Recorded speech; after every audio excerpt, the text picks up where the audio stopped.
I pledge allegiance to the flag of the United States of America, and to the republic for which it stands, one nation, under God, indivisible, with liberty and justice for all. All right, could we have a sunshine announcement, please, Cam? Yes, Chairman. Good evening, everyone. Today is Tuesday, March 11th in the year 2025. This is a Jersey City Planning Board meeting with a scheduled 5:30 p.m. start time. And in accordance with the Open Publics Meeting Act, notice of this meeting has been given to the editor of the Bergen Record, El Espelito, and posted with the city clerk on March 7th of 2025. This meeting was also posted on the Jersey City Division of City Planning webpage, and all distribution materials made available to the board were published and available to the public. Thank you, Cam. Could we have a roll call, please? Yes, Chairman. Vice Chair Dr. Gonzalez. Here. Councilwoman Prince Airy. Here. Commissioner Torres. Commissioner Lipsky. Here. And Chairman Langston. Here. All right, we have 5 commissioners present. We have a quorum. Thank you. Could we swear in the staff, please, Mike? I see Cameron, Tanya, Joseph, Matt, and Jim. Do you guys swear any testimony you give tonight is going to be the truth, the whole truth, and nothing but the truth? Yes. Thank you. Do we have correspondence, Cam? Yes, Chairman. We have one item in new business that I've been informed will be carried to our next regularly scheduled meeting with preservation of notice, and that is item 11 on the agenda. That is case P2025-0042.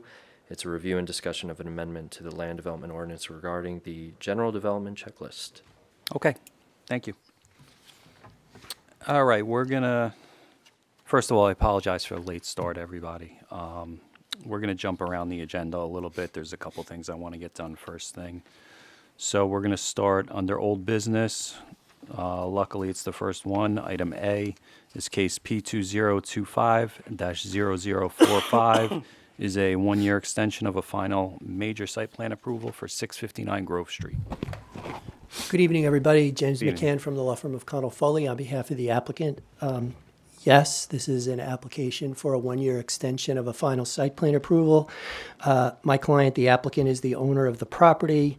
The planning board granted this final site plan approval in 2021. My client acquired the property in 2022 and then filed an application to refine the project, an application for an amended site plan approval in 2023. Been working with the DEP and the Jersey City Municipal Utilities Authority on some sanitary and storm sewer issues, but we have them worked out. And you might have noticed that the same case is the last case on the agenda tonight, 659. So hopefully if you give us a one-year extension, we can get back here in a month or so and have the amendment heard. To be honest, counsel, I never read the last page. So I know we're not never getting get to it. Okay, anybody, any questions? Okay, is there anybody here from public that wants to comment? Anyone from public? Seeing no public, I move to close the public. Second. Motion made and seconded. Public is closed. Matt, do you have anything you want to add? Staff recommends approval. Okay, thank you. Mr. Chair, I'd like to make a motion to approve case P2025-0045 as presented to our board tonight. Second. Okay, motion is made and seconded. Vice Chair Dr. Gonzalez. Aye. Commissioner Lipsky. Aye. Commissioner Torres. Aye. Commissioner Councilwoman Prince Airy. Aye. And Chairman Langston. Aye. Motion carries all in favor. Okay, thank you. Thank you, counsel. Thank you, everybody. So while I'm up here, I am going to ask that my two cases at the end of agenda be carried to next meeting with preservation of notice. If you would give me the opportunity to do that, I would appreciate it. Sure, 650 Grove and 659 Grove. Yes, Chairman. And you comfortable carrying them right now? Yes. Okay, so we're going to carry, Cam, are we good for the next meeting for both of these? This would be the 25th? I would appreciate it if we could, at least one of them. Actually, no. You know something? I thought of this, and my entire team was prepared for April 8th for both cases, so I'll just consent to April 8th with preservation of notice. Okay. we should do April 8th. Counsel, do I need to turn my affidavits in at this time, or can I do that the next time?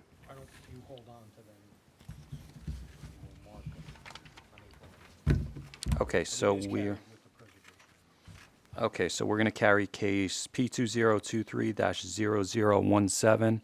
It's a preliminary and final major site plan for 650 Grove Street to a date certain, April 8th, with preservation of notice. And we're also going to carry case P2023-0018.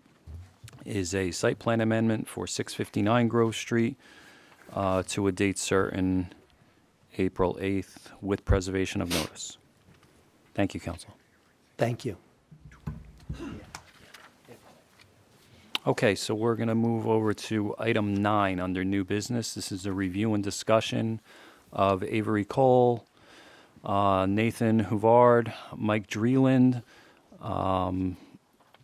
That's a tough one for me. Yankson Lee. What is it? Yankson? Yankson?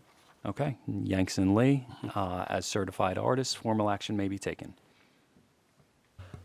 Okay, so as we normally do, just reiterate the criteria that they've satisfied for being artists in the city, and they've met criteria 1, 2, 3, 4, and 5, and that was determined by the Artist Certification Board, and staff agrees, and we recommend that this board votes in favor of them being designated as certified artists so they can apply for the artist housing.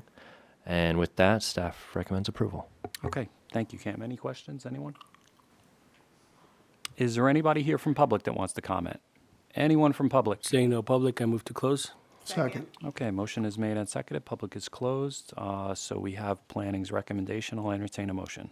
Mr. Chair, I'd like to make a motion to approve the review and discussion of Avery Cole, Nathan Huvard, Mike Dreeland, and Yankson Lee as certified artists. Second. Okay, motion is made and seconded. Vice Chair Dr. Gonzalez. Aye. Councilwoman Prinzeri. Aye. Commissioner Torres. Commissioner Lipsky. Aye. And Chairman Langston. Aye. Motion carries, all in favor.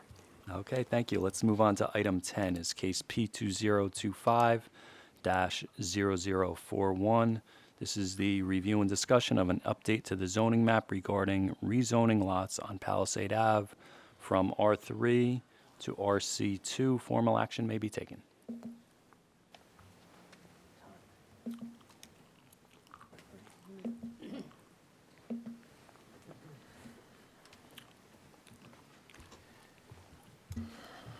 Good afternoon, Commissioners. This is an item that was brought to us by the community. They wanted us to bring back some implementation of the master plan. We also met with the council person, both council people in this area, Councilman Vogiano and Councilman Soleil. Regarding this matter, there are a number of lots on the east side of Palisade Avenue near Hoboken Avenue, Route 139, that are currently zoned R3 and are kind of an island unto themselves. It's recommended that these lots be rezoned from R3 to RC2 to continue the rezoning of this corridor conducted in the Phase 1 of the master plan implementation. There are 8 separate tax lots consisting of 4- and 5-story built multi-unit residential buildings and 3- or 4-story 2-unit buildings. The lot widths range from 18 feet to 50 feet in width, and the existing densities range from 44 units per acre to 157 units per acre, with a median density of 45 units per acre. So this is... Some of the lots are they're aligned with the RC2 zoning, and there is a map attached to the documents that were published to the data portal, showing the lots that are considered for rezoning to RC2. Regarding master plan consistency, this recommendation will assist in consolidating districts, furthering a principle of the land use element. And the RC2 is also implements a stricter requirement for mixed use, furthering multiple principles of the land use element, such as make the city more walkable, bikeable, transit-friendly, and less reliant on the automobile, strengthen neighborhood-oriented commercial areas, and promote the development of a diversified economy. Staff recommends approval. Okay, thank you. Any questions, anyone? Okay, is there anybody here from public that wants to comment? Anyone here from public? Saying no public, I move to close. Second. Okay, motion is made and seconded. Public is closed. Matt, we have your recommendation, so I'll entertain a motion. Mr. Chair, I'd like to make a motion to approve the review and discussion of an update to the zoning map regarding rezoning lots on Palisade Avenue from R3 to RC2 and forward for formal adoption. Second. Okay, we have a motion and a second for approval. Vice Chair Dr. Gonzalez. Aye. Councilwoman Prinzary. Aye. Commissioner Torres. Aye. Commissioner Lipsky. Aye. Chairman Langston. Aye. Motion carries. All in favor. Okay, thank you. We're going to jump down to item 13. Is case P2024-0190 is a site plan amendment for 701 Newark Avenue. Evening, Mr. Chairman, Commissioners, Charles Harrington of Connell Foley. On behalf of the applicant, I do have the public notices that I would like to give to council.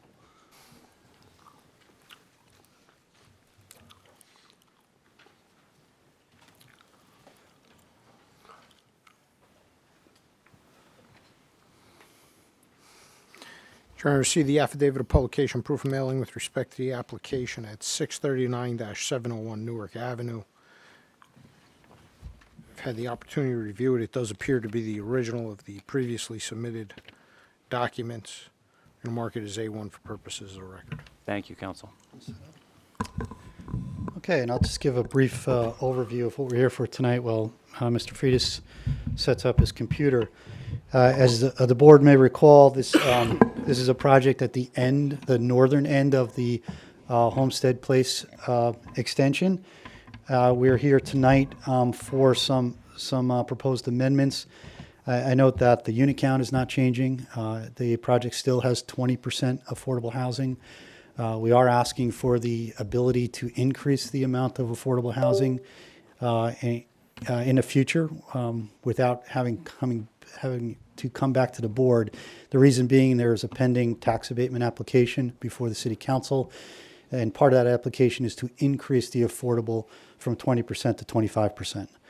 So in the event that is approved, we would increase the amount of affordable units. So it would go from 72 units to 90 units of this 360. So the amendments you're seeing tonight are typical of a large project making some changes before construction. Paul will take you through some of the ground floor changes that really make it a better project. PSE&G agreed to move the transformer room back off Newark Avenue, so now we have retail fronting on Newark Avenue. We also have some changes to the second floor rooftop with some mechanical utility up there. And then the top floor, you'll see there's three deviations. One of the deviations is to exceed the permitted floor to ceiling height. It's a 35th floor, which is permitted, but that's the amenity level. So we're proposing an amenity level story of approximately 20 feet, or maybe a little less, which really makes it a nice space.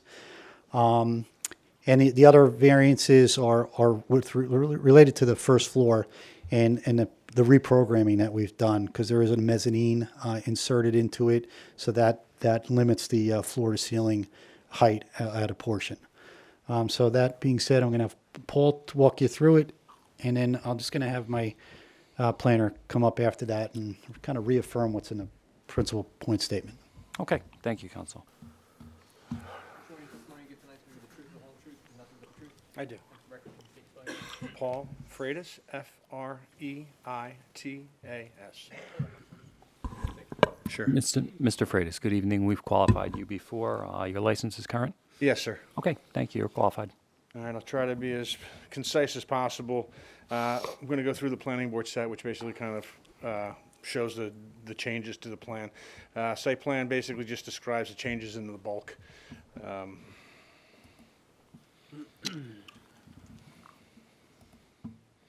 As Mr. Harrington had mentioned earlier, the units have not changed. The unit counts remain the same as they were previously submitted.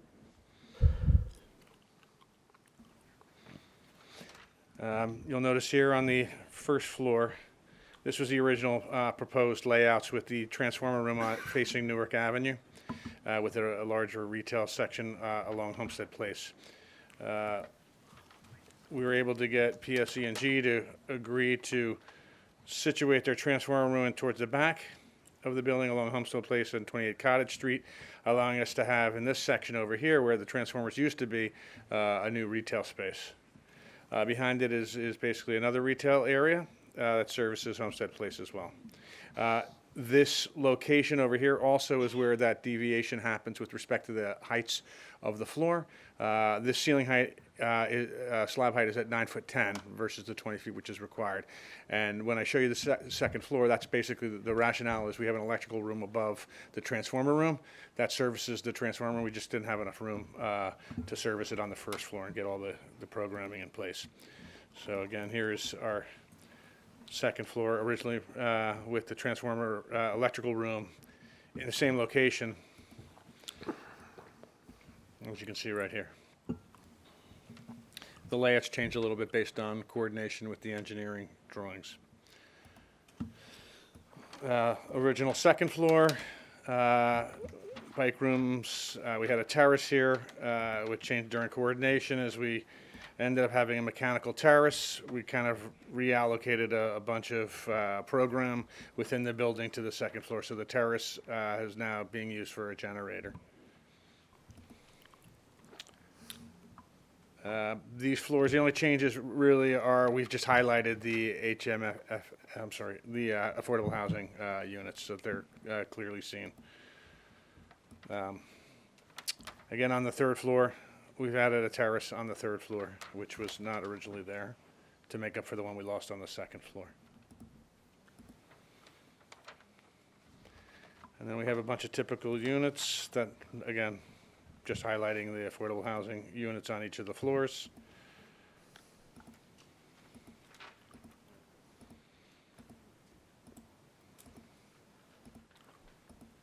I'm just working my way up the building.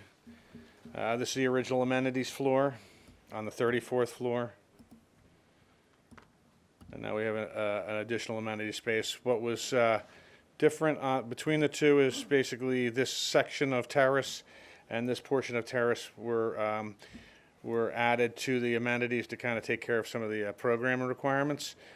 We still fall within the allowable roof terrace requirements. So that's this section right here and right here. It's the rooftop. Only changes here, we're basically adding an exterior staircase to access the bulkheads. And then revised mechanical layouts on the bulkhead, first bulkhead, and then the second bulkhead as well, with an accessory stair to service.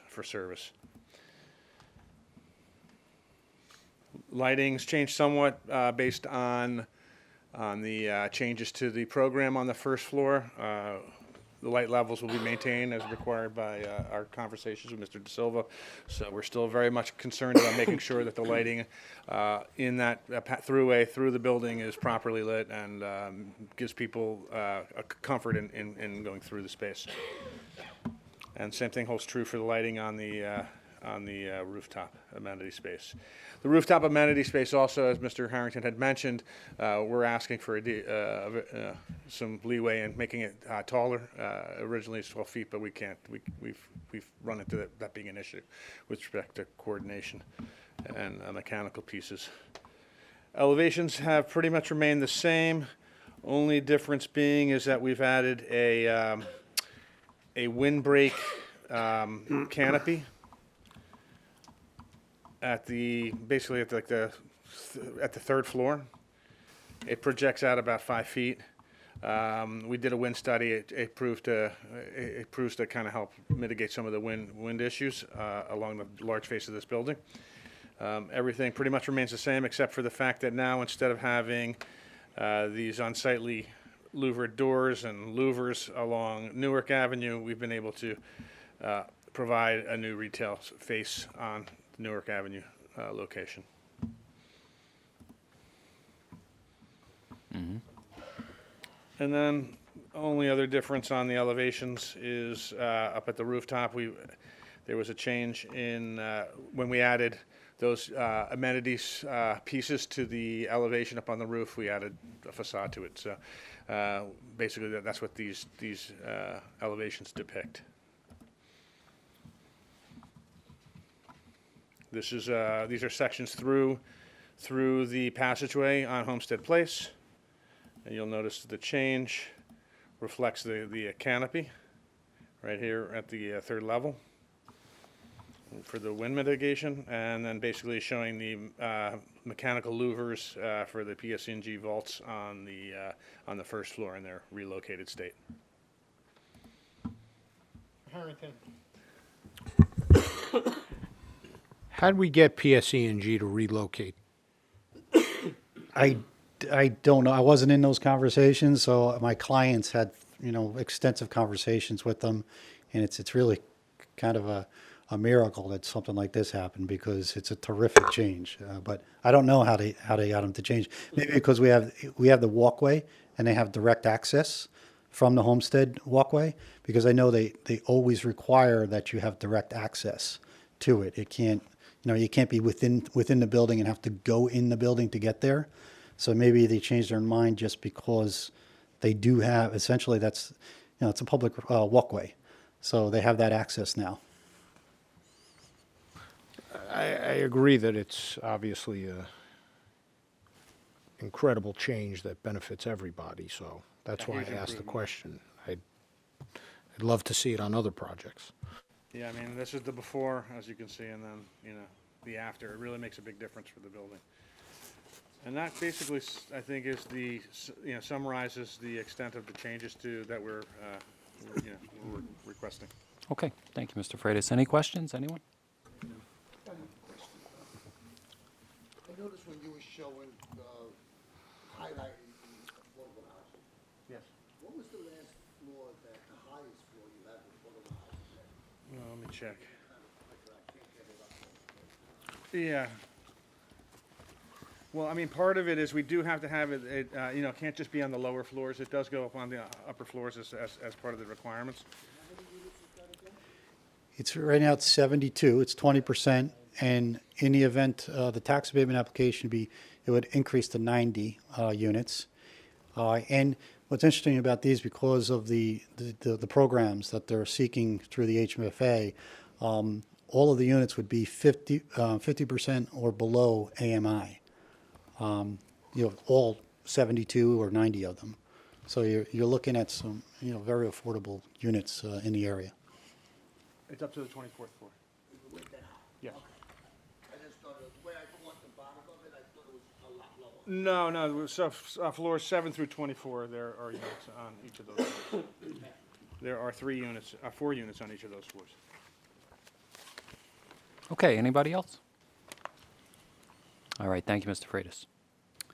Okay, so my next witness is Mr. Bellamy of Dresden Robin, and as I said, in the interest of time and efficiency, because I know the board has a long night tonight, I'm just going to ask him to confirm that the reasoning within his principal point statement is still current as we are here tonight, and if the board has any questions about any of the requested variances. Okay, thank you, counsel.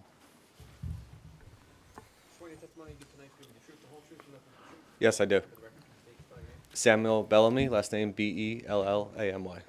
Mr. Bellamy, good evening. Your license is current tonight? Yes, current and Okay. in good standing. Thank you. You're qualified. And Mr. Bellamy, you did prepare a principal point statement in support of the requested deviations tonight, is that correct? Yeah, it was prepared, dated February 14, 2025. And that was submitted as part of the application? Is that That's correct. Okay, and have any of your analysis or reasoning changed with regard to that statement as of tonight? No, the planning justifications outlined in that memo remain current and accurate. So consistent with your report, you believe that the requested deviations are permitted and satisfactory under the statutory requirements? Yes, that's correct. I'll defer to the board now if you have any questions. Okay, thank you, counsel. Anybody? Anything? All right, thank you, Mr. Bellamy. And counsel, obviously, Matt, I'm sure you're going to bring it up, but you'll agree to comply with any deviations that were in the original application? Any conditions of approval? Yes, conditions of approval. I apologize. Absolutely, and I believe prior conditions, all affordable units will be built out consistent with the market rate units. Okay, excellent. All right, that's your presentation then? Yes. All right, thank you. Is there anybody here from public that wants to comment? Anyone from public? Mr. Chair, seeing no public, I move to close. Second. Okay, motion is made and seconded. Public is closed. Matt, anything you want to add? Staff just asks that the applicant abide by the following 3 conditions as the conditions of approval. That all testimony given by the applicant and their expert witnesses in accordance with this application shall be binding. That all conditions of the previous approval, which I believe was numbered P23-108, shall remain in full force and effect, which covers many of the standard boilerplate conditions that we typically cover, and that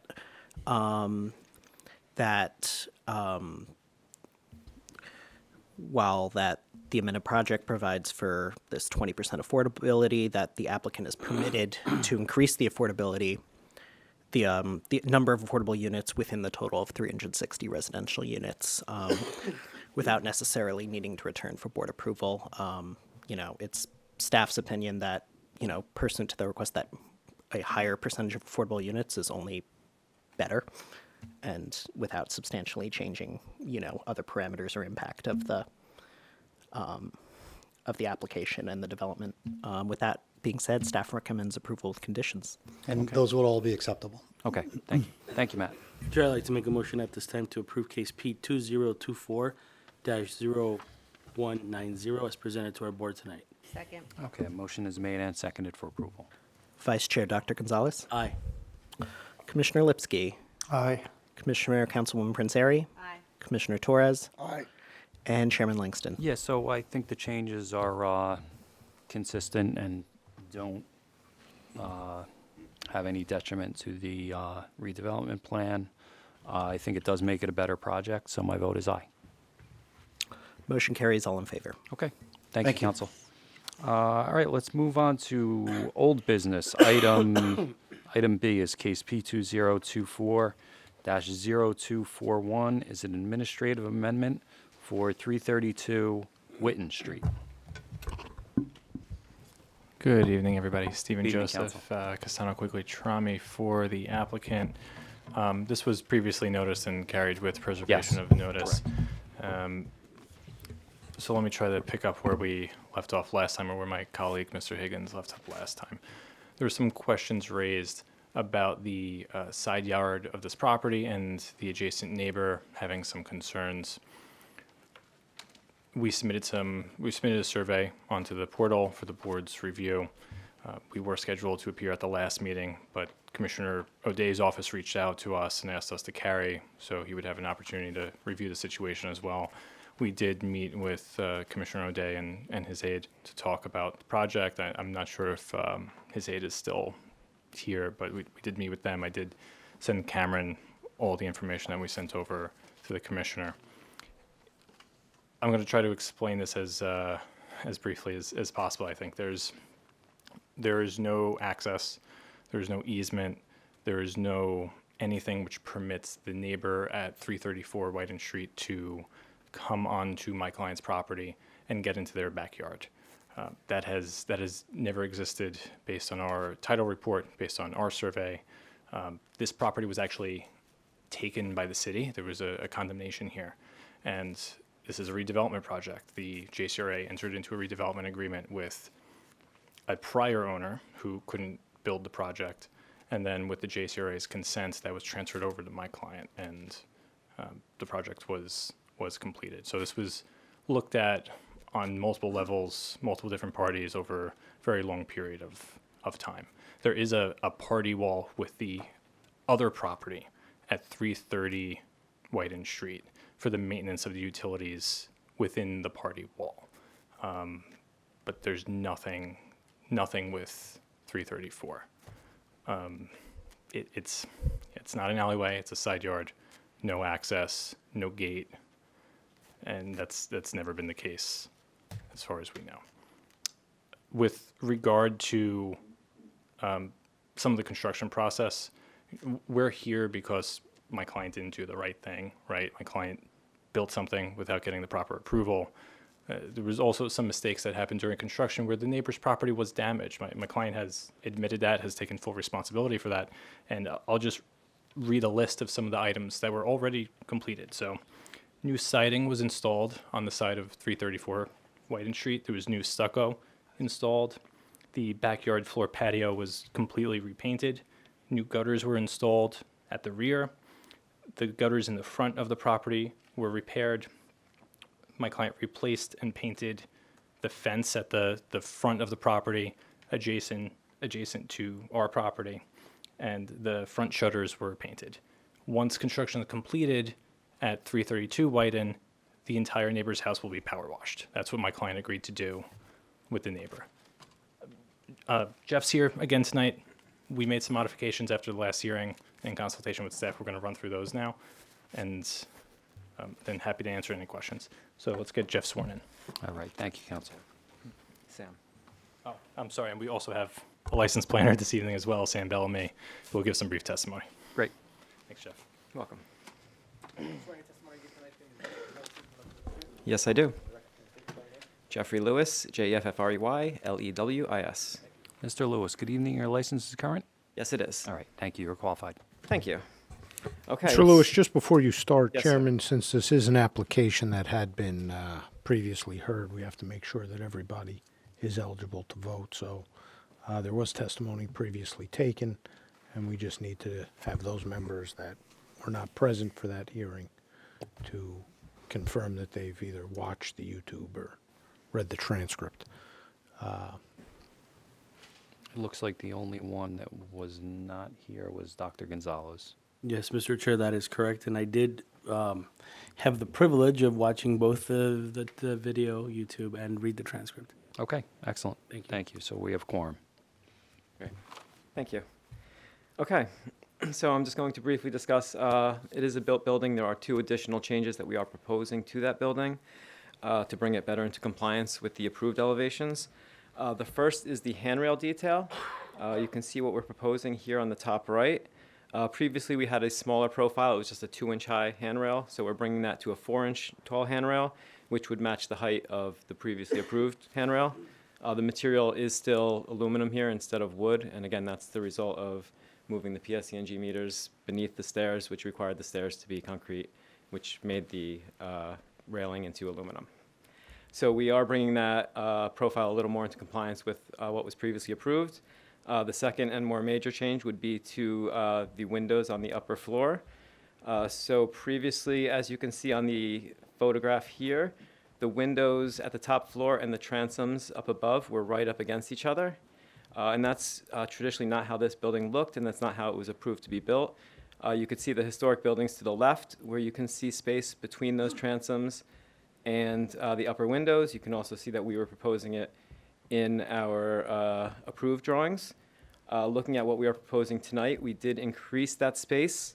It was right up against those transom. Now there is 1 foot 8 3/4 inches between the trim of the 3rd floor windows and the transom window above.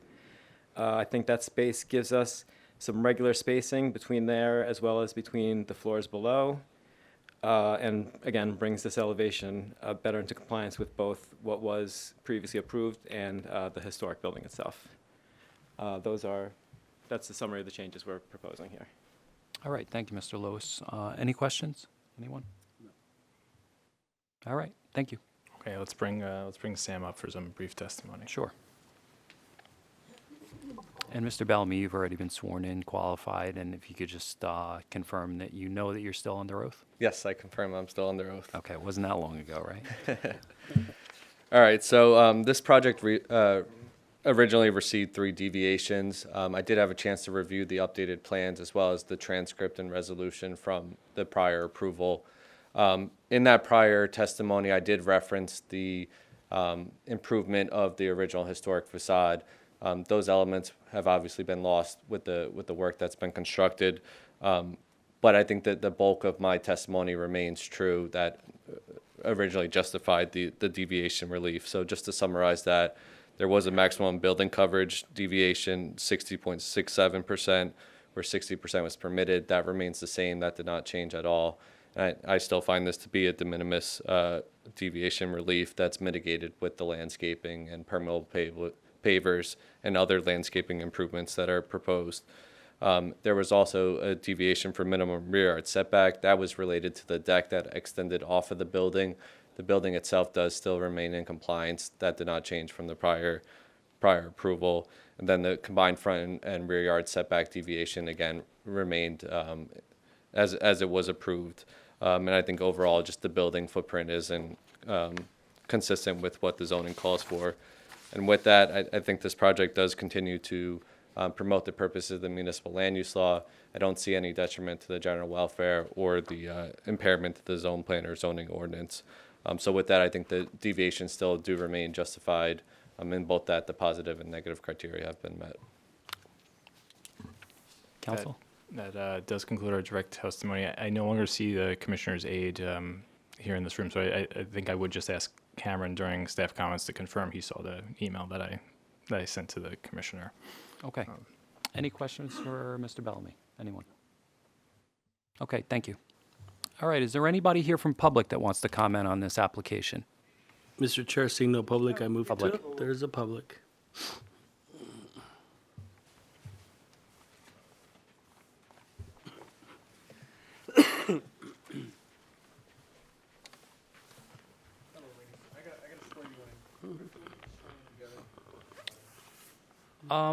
Yeah, swear in together, but then we'll hear your statements separately. Yes. My name is Sonia D. Coleman. Sonya D.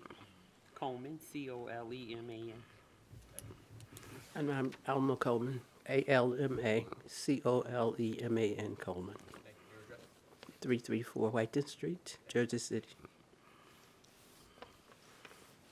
Okay, Okay. good evening, ladies. Whoever wants to start, please go ahead. You have 3 minutes each. Mr. Higgins said that I never had access to the backyard. I've known Miss Woolman. We used to share fences because she didn't buy treated wood, so if they would rot, we would just replace them together. So always had access to that yard. But another thing, they're saying that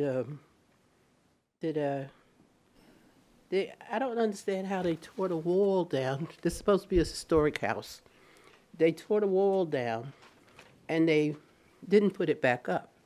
In other words, they just gained footage, more room into their living room or family room or whatever you want to call it.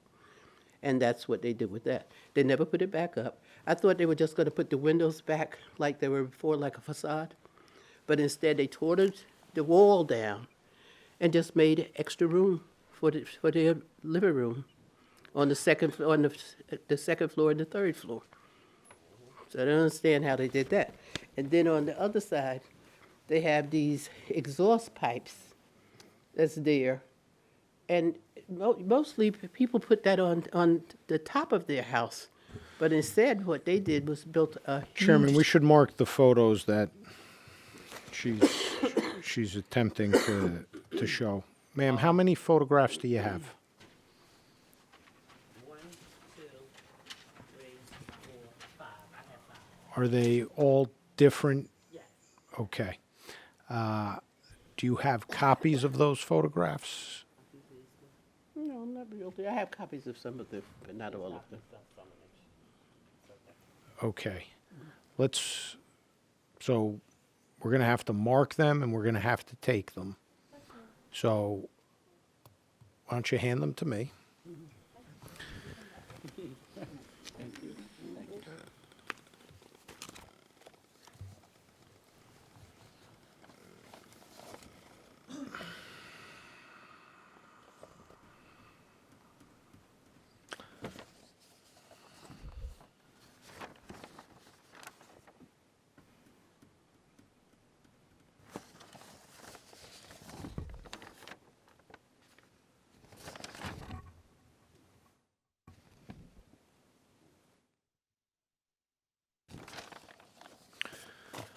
Mr. Joseph?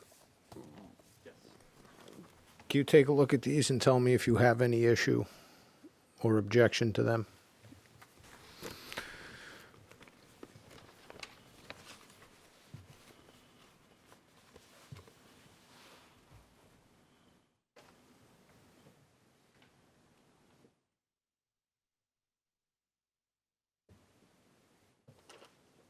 I have no objection to these photos. Some of them appear before the work was done and some after. No objection. And ma'am, you took these photographs? Yes. And these accurately depict the condition of the property both before and after the project was Right. undertaken? Okay, so Chairman, members of the board, members of the public, I have 5 sheets of photographs in total. There are 1, 2, 3, 4, 5, 6, 7, 8, 9 separate photographs. We are going to mark them as O1 for the purposes of the record, and they'll be reflected as having been provided by this witness here this evening. Ma'am, what I would like you to do is, if you want to talk about any of the photographs specifically, I would ask that you let us circulate that, or we can circulate them amongst the board, and you can continue with your comments. I don't know if you need particular photographs for what you're speaking to. No. Okay. Thank you. Maybe just give us 1 second. We'll let the photos go around and then we'll pick it right back up. Okay.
Look at that car.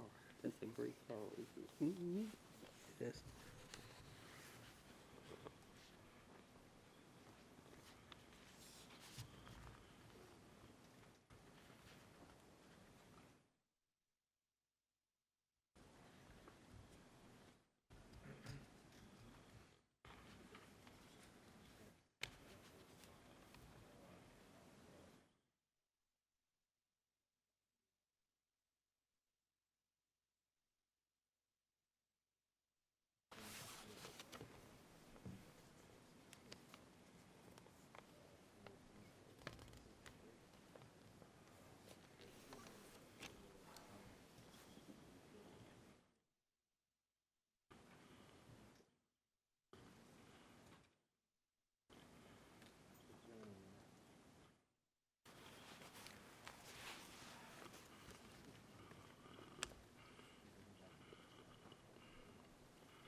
We're going to find out.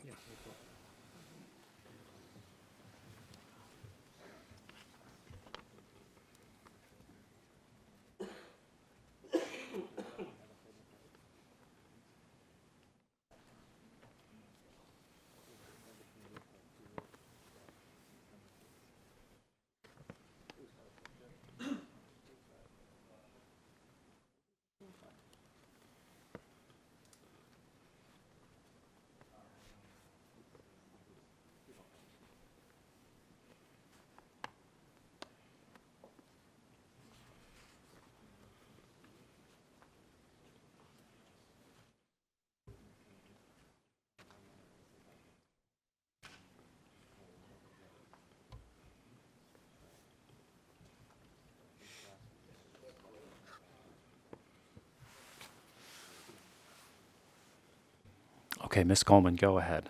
And I have the photos with me.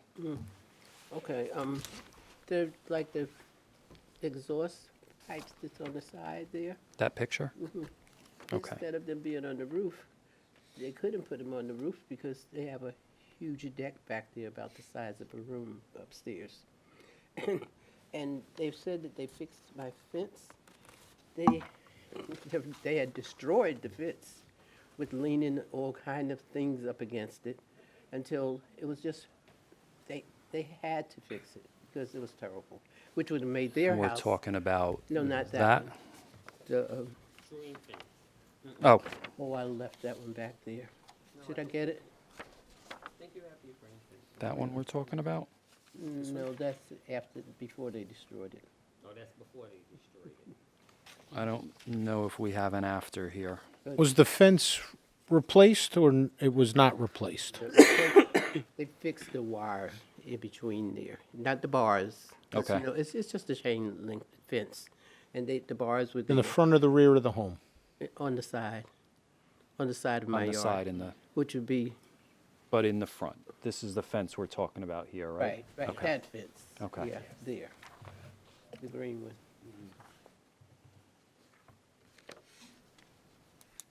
You know, they had a lot of garbage going on over there when they, fixing the house over there. Sometimes they would even take the gate that they had up there, which is a big iron gate, and lean it up against my fence. So it was really destroyed, the wiring in there. That's what they took out. They didn't put any new bars up. They just put the wire inside there. Yeah, probably. How many sections would you say that fence is, ma'am? 3? Sections? So, Post to post, how many posts you think? Oh, 2. 2? Okay. And they're what? 6 feet, 8 feet apart, maybe, the posts? I don't think they're 10 feet off the property line from your front yard to your house. Is 10 feet? Maybe so. Okay. Okay. Never measured it. Okay, Ms. Coleman, anything else? Yeah, Sure, go ahead. he said he put a siding on my house. Mm-hmm. The siding that he put on my house would be about, I'd say about this wide. All the rest of that, he put stucco Stucco. down the bottom of it. And I said to him, why don't you put cement like you did on your house? He said, well, I'm gonna put stucco. So he put it there, but he never put the siding on it at all, except that little piece from that overhang that's on the house. He put a small section from there, and the rest of that, So we're talking I about, gotta go get the other pictures from back there. But, right, it's none of these, right? no, that's showing the That's just old the pictures fence. before they did the renovation. Yeah, those are the only ones I have here. But, he didn't put the siding there, So like he said he would. what was your,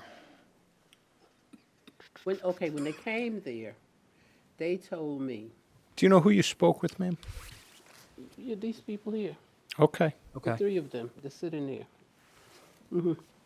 They told me that I would sign the contract and they would do siding on my part of the house, the side of my house.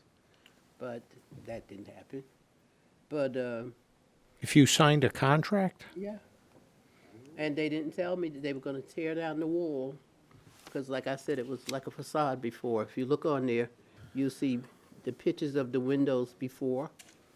And if you look at another picture, you see the man starting to tear down the little things that were holding the window. One second, ma'am. Mr. Joseph? Is this news to you like it is to me? news to me. Okay.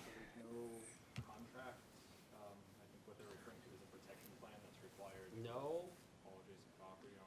Did you have any conversation with these You people wanna see the directly? paper? Could I have? You have the contract? Love it. Thank you.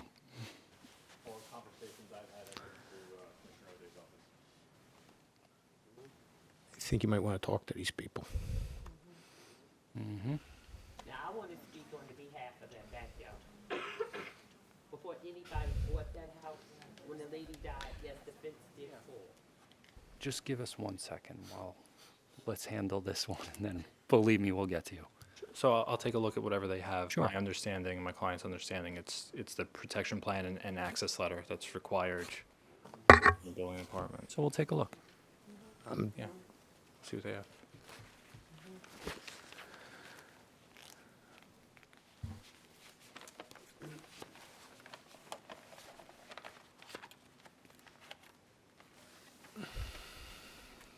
Why don't you hand that to Mr. Joseph first?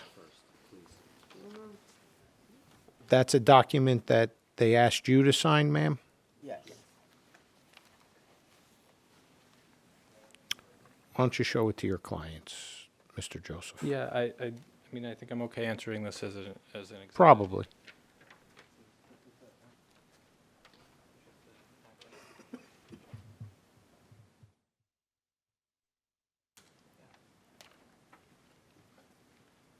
Yeah, I have no objection entering this into evidence. This is the access and. Let's take a look at it. Sure. Let's take a look at it first before we describe it. And we'll see if there's any other documents that Ms. Coleman has.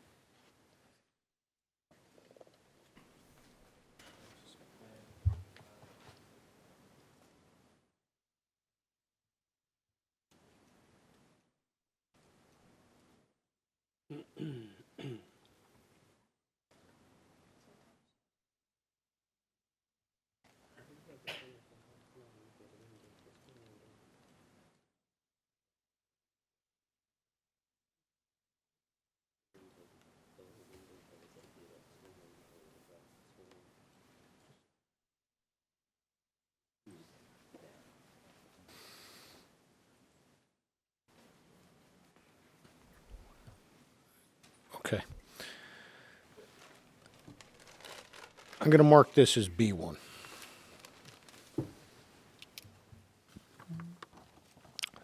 So, Ms. Coleman, what this letter is saying that they are going to perform work on their property.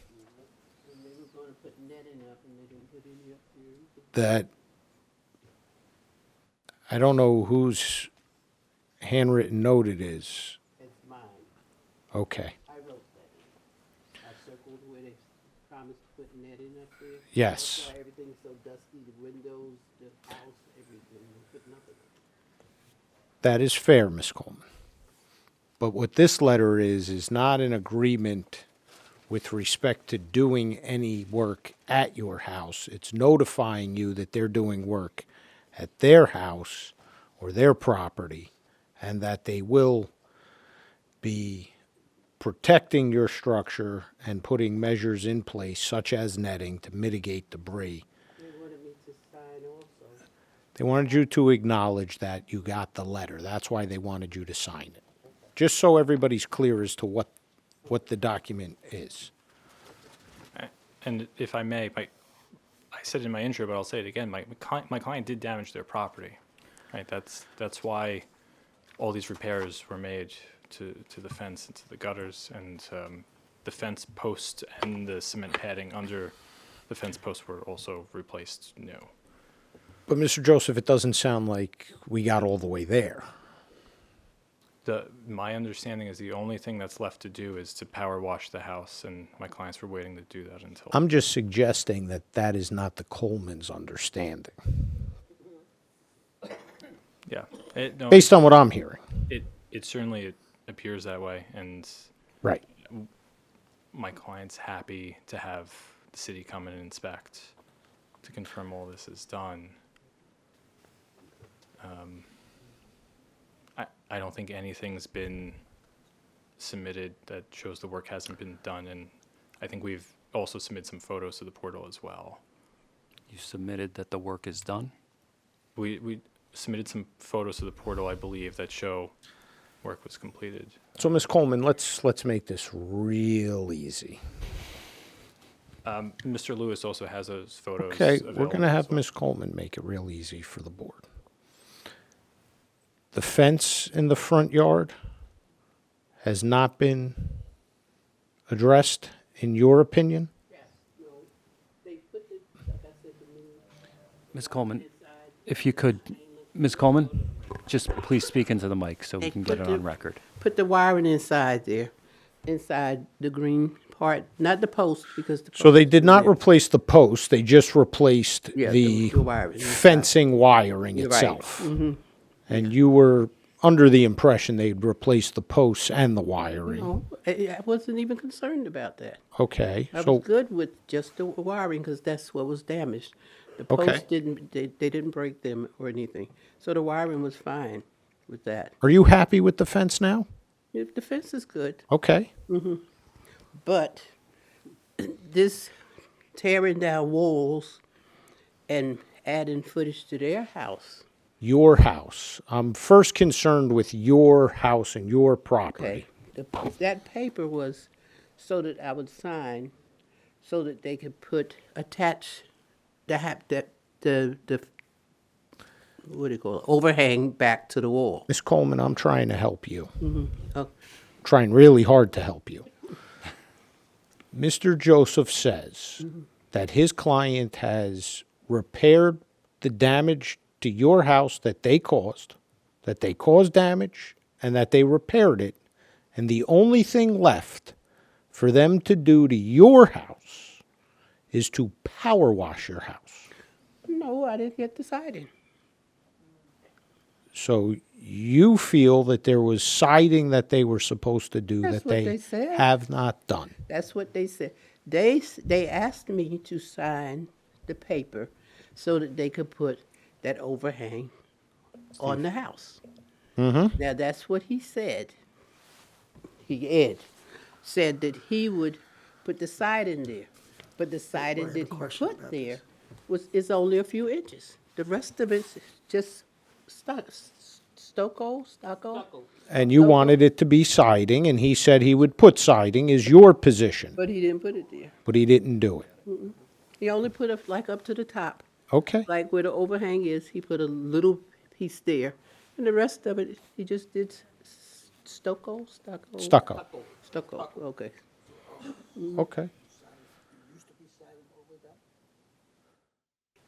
No, okay, this is what went on here. Now, that's where my part come in at. So, Ms. Coleman, the other Ms. Coleman, let's get you on mic also. They said we never had access to that backyard. We always had access to that backyard. We never went through the front alleyway because those windows was there and the glass was breaking, so we never went through there. So, other Miss Coleman. Sonia Coleman. It just started breaking. So, of course, nobody would go through that alley because these windows was falling apart. So, what we did was, the city didn't always come and clean that backyard. We cleaned that backyard because that was coming in our backyard. Mm-hmm. So, they said we never had access to it. We always had access to it. See, it's what they're saying. That's not true. We always had access to that backyard. Well, they didn't live. Right. They didn't live there. They didn't know what went on in the backyard because we couldn't come out the front because in the front, this glass was falling. You could hear it falling at nighttime. But I have a survey of their property, Mm-hmm. which includes a portion of your property. Okay. Your property, your house, Mm-hmm. is on the property line. What you think is an alleyway Mm-hmm. is not an alleyway. Well, it was It's always the that. side yard of their property. Okay. So I can appreciate that historically you were being allowed to use it by the prior occupant, maybe, that you were going into their backyard and coming. No, they had a gate up. See, they had their gate up, and it was an alley you could walk through. That's how that was. It was an alley. There It was wasn't. They had a gate up. We had a gate up. It was an alley. but it's not an alley. But that's what it was. That's what I'm telling you. That's how it was then. I don't know what it is now, what they want it to be. But then they have a tree in that backyard that's sitting right next to our property. So when this tree grows, all the leaves gonna fall on my mother's side. The crack is already over there. It isn't really done yet because it's too close to the fence. Very close to the fence. And then it's butting up against the other neighbors' tree that's in their backyard. So that's gonna be a mess. Some trees trying to grow like this. Ms. Coleman's, give me 1 second, please. Okay. Counsel, Mr. Chairman. who is TADCO? TADCO is an environmental company. I imagine they were responsible for either remediating something or removing an oil tank, but I'm not specifically familiar with their involvement in this property. Okay, it's on this letter. So as soon as it circulates to the board, we'll give it back to you, and then Sure. we'll see what TADCO's involvement was here. So I don't see anything on the portal that references any kind of report from TADCO, but I'll let you look at it before we talk about it.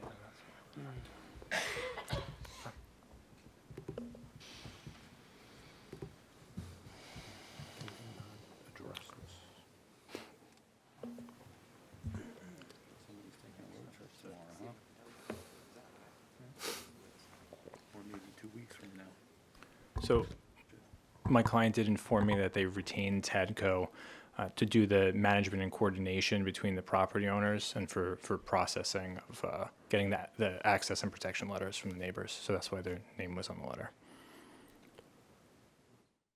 So to your point, Chairman, A, there's nothing on the portal.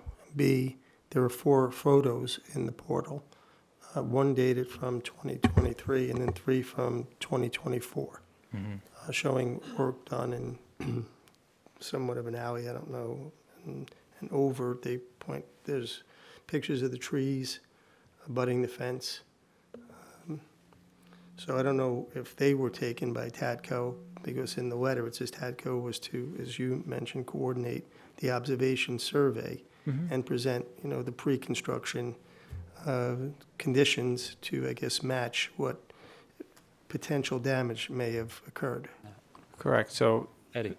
they, which is standard for any project when you have adjacent property owners, right? We typically don't submit the construction permit as part of this proceeding.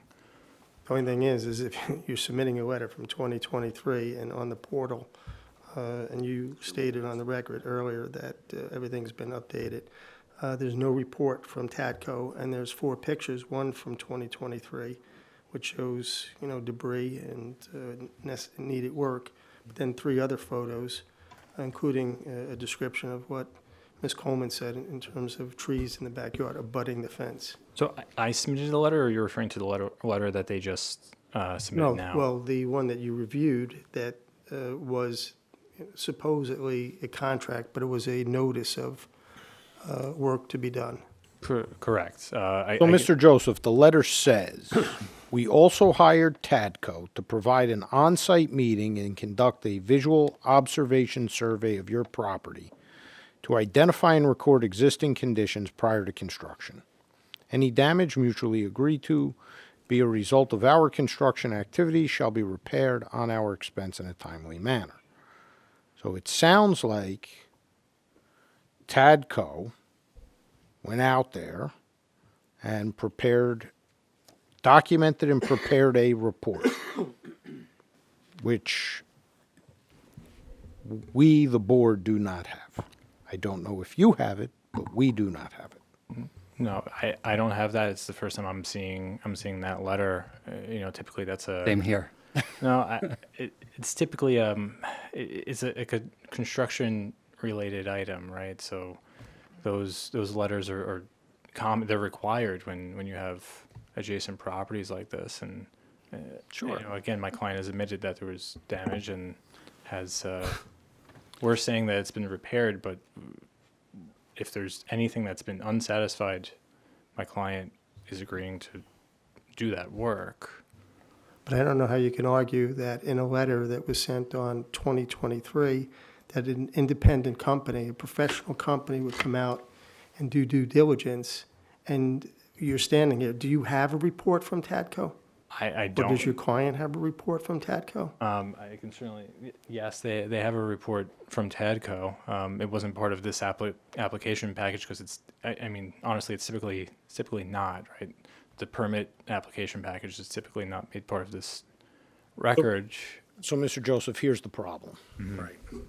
The problem is we've got work that was done not in accordance with an approval, and a neighbor that is not happy with the damage to their property as a result of the work. Makes it very challenging for the board. Understood. I think what I'm trying to ask is, what is the board looking for? What? For the matter to be carried till April, and for Ms. Coleman to come back and tell me that you've at least addressed the issues that she felt you agreed to address. Specifically related to the damage to her property. It seems like, from her point of view, she's got damage to her property that your client has addressed some, but not in a total accordance with what her understanding was. So, And I think my concern is that this issue of access through the side yard has come up quite a few times now. And for Ms. Coleman to be satisfied, or to say she's satisfied in front of this board, that would be something that they require. So, counsel, that's a separate issue. Okay. As far as I'm concerned, as far as the board's concerned. and the law for that matter. So we're going to follow what the law is. Okay. As far as the side yard versus the alleyway. We have to go by the letter of the law in these things. If I know it wasn't historically called a side yard, I get it. It's legally a side yard. So we're going to have to go with the side yard. Wherever the property lines fall, that's what we have to go by. Okay. So, counsel, what I'd like to have happen, and Ms. Coleman, have you dealt with Commissioner O'Day's office on this? Yes. Okay, so you've dealt with Corey? Yes. Okay. Counsel, you've dealt with Corey? Yes, Corey and Commissioner O'Day. He was here earlier, but he had to leave. Okay. So obviously, I'm not going to mediate this. Are you comfortable having Corey be a go-between? That's fine. And at least report back to us that, because there's emotions here, there's emotions there. We're going to get to the solution.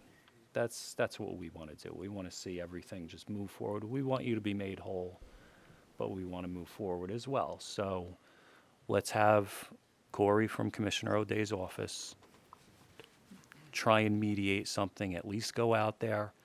I may accompany Corey if that's okay with you. There's no objection from the applicant.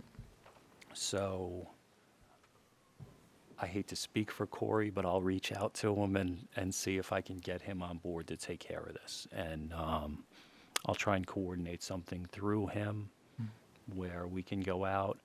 I'm not going to be able to talk about anything while I'm there. We're in an open application, so I can't discuss any details of the application while I'm there. Counsel, I hope you understand that I'm going to be impartial when I go out there. I'm not going to discuss anything that I shouldn't be discussing, but I do want to see it for myself. Of course, the thought never crossed my mind. Absolutely. Mr. Chairman, one thing in terms of designating or accepting that Corey Garriga would mediate this thing, what legal standing does he have to do it? Because I'm looking at New Jersey Administrative Code 523-2.34, protection of returning properties. If his goodwill and his good Samaritanship doesn't rise to the occasion, then are we back here saying, whoop-de-doo and, Yes. la-di-da-di? Yes, that's exactly what happens. See, Because I I don't think they should get a professional, TADCO or whomever, and as it said, abide by the unified construction codes, and then come back and show documenting that that has happened to both sides' satisfaction. And I agree with that too, Counsel. I think if TADCO, it says in this letter that TADCO has prepared a report of some sort, right? Am I misspeaking here? TADCO was hired, so whatever TADCO was hired to do, if they produced a report, which it appears that they produced field notes and reports. So that's something that council should be able to get a hold of and go through. With respect to the commissioner's question, this is an application to amend a prior approval where things were done and they were not done the way it was approved. So in addition to not building the project according to the approvals, there appears, and it appears that the applicant doesn't dispute it, that there was damage to Ms. Coleman's home. And it seems that the applicant and Ms. Coleman don't necessarily agree as to what was agreed to be done.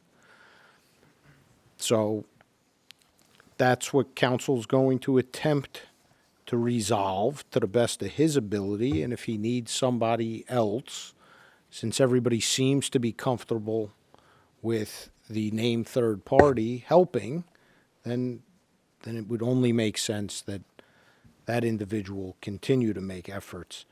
Ms. Coleman, it sounded to me like you thought you were getting siding. It turned out to be stucco. In the picture, the other side, their building has siding down to the ground.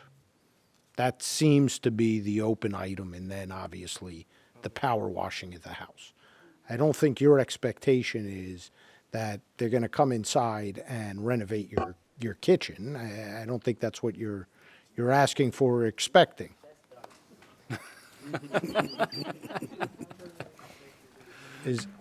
Is that what you're looking for? I'll be back here again because I had problems with people on the right, people on the left. So the city told me to do this porch and stuff like that porch. I can't win. And my mother's 77 years old. And I had to go through this. She's good at it, though. Now, he just bought this house, and he's coming up with all this rules.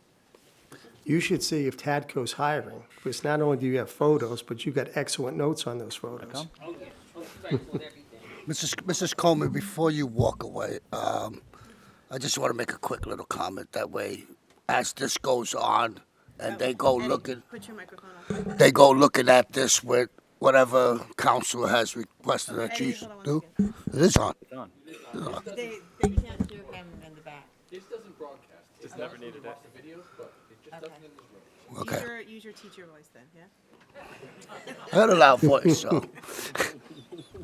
I just, on respect to the pictures that you showed us with the PVC, and then you see this PVC hanging, I am pretty sure it was all done by code. And what I'm looking at in those pictures, with my expert opinion, is sometimes those units that they installed in the house, they are specifications by the manufacturer. And you cannot maybe get to the roof with it because of the exhaust. If you're limited on how many turns you can make, you're limited. And I do this for a living. Oh, they're safe. Yes. There is a distance, safe distance from one house to another, or where people are walking. In my opinion, I don't like the way it looks. It could have been done maybe neater, but that's not.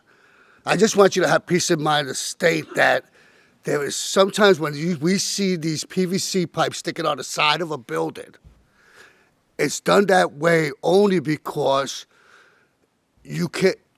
if you make too many turns to go up to a roof, that unit's not going to work properly. It's not going to do its job. And that's the engineers.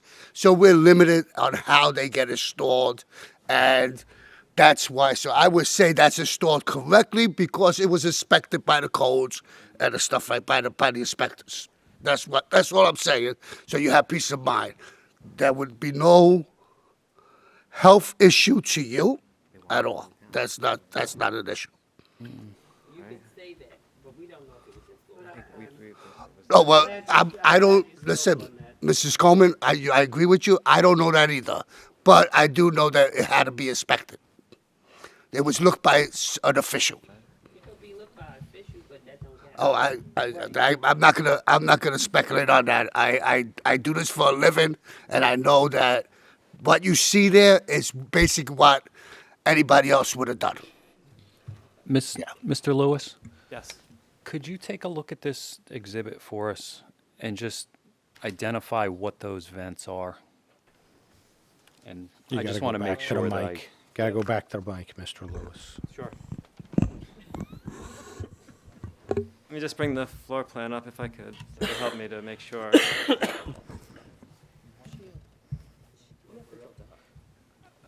I'm sorry? It doesn't have to. I just need to see it. Yeah, that's what I thought. So the ones up top, most of the PVC vents are for the furnace. So it's the furnace intake and exhaust. Okay. There's also a bathroom exhaust vent. And then there's obviously the roof leader as well that has the PVC at the base. Okay, and that's finished product, what I'm looking at in that picture? Yes, that's how they require us. There probably would be, I can't see, actually it looks like there are screens on there, so yes, that would be the Okay, finished product. but they're not getting painted or anything like that? Usually we don't, but they could be. Okay. I think they are allowed to be. If that's,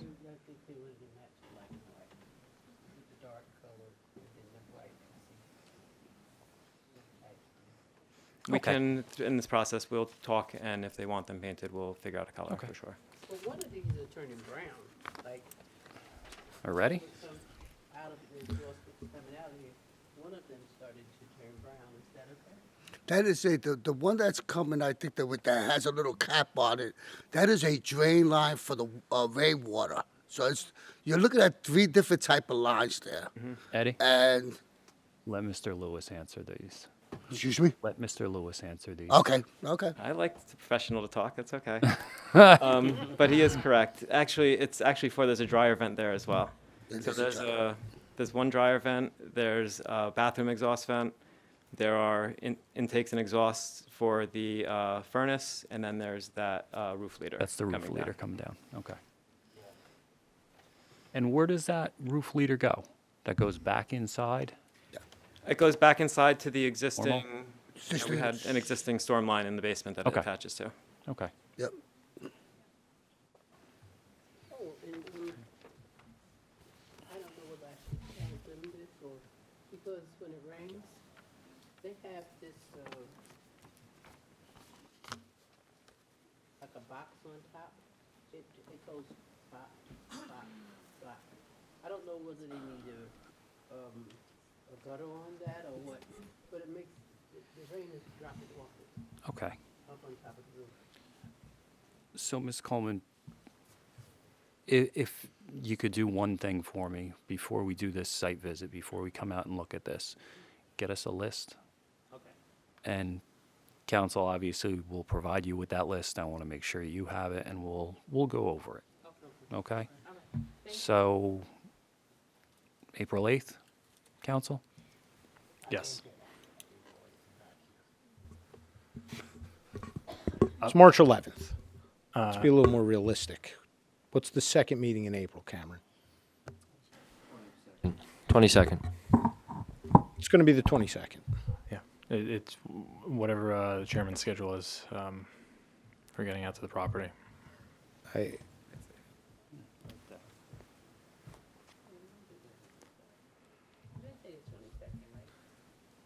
We're not going to be back here until the 22nd. To give us enough time, Yeah, we need to set this up. I'll call. She has something to do that day. She's like 22nd. I want to make sure to let her know, no, it's not the 22nd. that's during the day though, right? You'll be here at 5:30 on the 22nd. Could you be here? April. No, of April. I have no idea what I'm doing April 26th. Okay, so Eddie, you want to join? You want to go out and look at it with me? Up to you. Up to you. And anybody else, you're all welcome. Anybody that wants to Can't have a go. quorum. We can't have a quorum. No, I'm okay, Chris. Okay. Yeah. I don't know yet. I'm going to reach out to Corey and see when I can get him out there. I'll reach out to council and the Colemans, and we'll set something up. Actually, Corey will do the setup. Okay, so let's, I guess we need a motion to carry. Yes, sir. Mr. Chair, I'd like to make a motion at this time to carry case P 2024-0241. That's 332 Witten Street to a date certain of April 22nd. Second. Okay, we have a motion and a second to carry to April 22nd. Cam? could we have Vice a roll Chair call? Dr. Gonzalez, Councilwoman Prince Airy, Commissioner Torres, Commissioner Lipsky, Aye. and Chairman Langston. Aye. Motion carries all in favor to carry to April 22nd with preservation you. notice. Thank you. Council, you're on for Bright Street next? I am. Okay, so let's, Oh, he has all the photos. we're going to take a break, and we'll be back in probably 10, but let's set up for that. Yes, sir. All right, thank you. I'm busy today. Corey wants to get involved. Corey's going to be involved.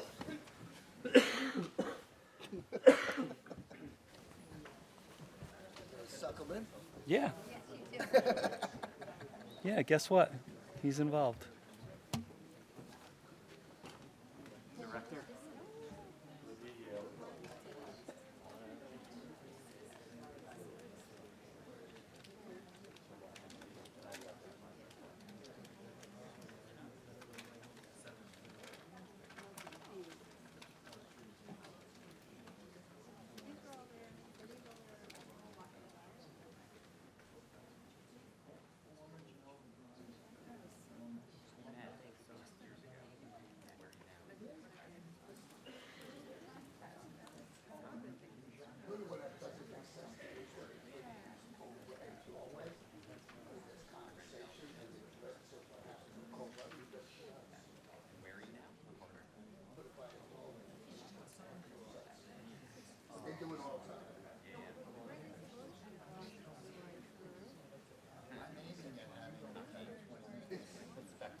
But they are limited on how many times they do.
Okay, could we please come to order again, everybody?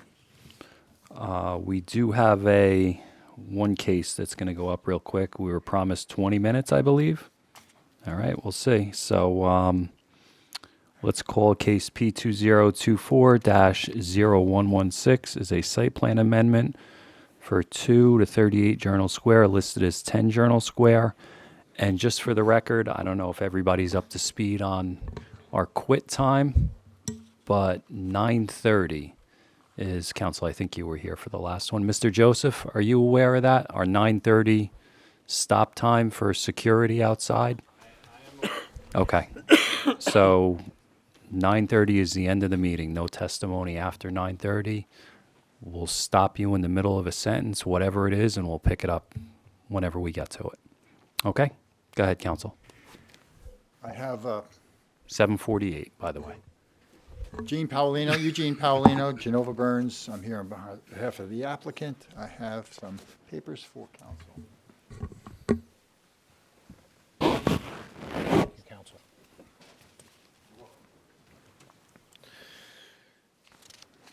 Mr. Chairman, I'm going to receive the affidavit of publication, proof of mailing with respect to the application before the board this evening at 2-38 Journal Square, listed as 10 Journal Square. I've had the opportunity to review it previously. It was scheduled for the February 25th meeting. It was carried through tonight with preservation of notice. It does appear to be in order. A1 for purposes of the record. Thank you. Chairman, Mr. Commissioners, I'm representing One Journal Square, or Journal Square. It's the large project right in the center of Journal Square, as you know. It is nearly completed. We have a couple of adjustments that we need to make to the project, not unusual for a massive project of this size. Part of it has to do with the fact that we have a large retailer coming to the location. The issues that you're going to have testimony about are the movement of transformers from one side of the plaza to another, some adjustments in the location of things in the plaza. We'll have a increase in the lawn area of the plaza, and we have some increased parking in the garage. So those are the issues. I have 5 witnesses, but those witnesses are just going to testify as to the small changes that I'm talking about, and that's it. Okay? So may I call my first witness, David Brown. How do I? You want to?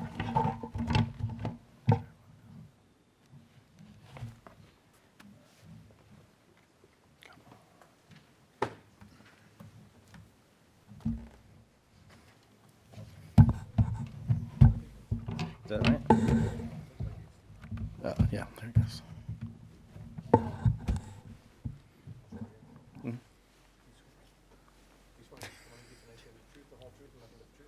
I do. David Brown, D-A-V-I-D-B-R-O-W-N. Mr. Brown, good evening. Hi. Your license is current tonight? Yes, sir. Okay, thank you. You're qualified. Okay. Mr. Brown, I want you to talk about simply the amendments that we're here before the board for. One relates to the facade changes, signage locations, and briefly the parking area. Right, so, something's, oh, there it goes, okay. Great, so I've got, I think I have 4 or 5 slides to go through before handing over to the landscape architect. As quickly as you can. As quickly as I can. Mr. on this Brown, slide- all those yes. slides are contained within the architectural set submitted? Yes, sir, yeah. Okay. I think there were 17 sheets total. We're just going to present 5 tonight. Okay. Okay. So on the first page, there's really only one change here in the table here that just shows that we're adding 100 additional parking spaces to the parking structure, which Laz will go through in more detail. And this plan you can see bubbled in red essentially is the scope of the sign band that runs over the ground floor entrance to the retail unit. And the only change really is that we are changing the color of that band. It was originally designed to be spandrel glass. We're replacing that with metal panel that's going to be painted black to kind of go with the tenant's identity and kind of fit the coloration of the rest of the building. So you can sort of see that here on the southwest corner and the northwest corner. There's also been some slight adjustments to door locations, just dealing with some egress issues and the entrance to the retail tenant. So here on the elevation, this is a partial elevation. It really only shows the podium. The full building height is 64 stories. really showing the kind of bottom 13 stories in this. But you can see here on the bottom left-hand corner of the elevation, that location of that sign band that's been changed from spandrel glass to metal panel that's painted black. That's on the, sorry, that was the south elevation, because you can see that portion there on the left-hand side. This is the west elevation, so this is facing the new plaza. So here on the southern side of that elevation and on the north corner of that elevation. And that's really just the changes that we want to talk about architecturally. So I'll hand it to. Well, before you go. Yeah. No changes to the configuration of the buildings, is that correct? That's correct. No Yeah. changes to the configuration of the podium, including the garage, is that correct? That's correct in terms of the massing and architecture. Yeah. And no change with respect to the plaza in any way, except for what we're going to testify to today. Correct. Yeah. The programming of the plaza is still the same. There's just been some minor adjustments to some of the landscape areas. And, That's all I have for this witness. okay.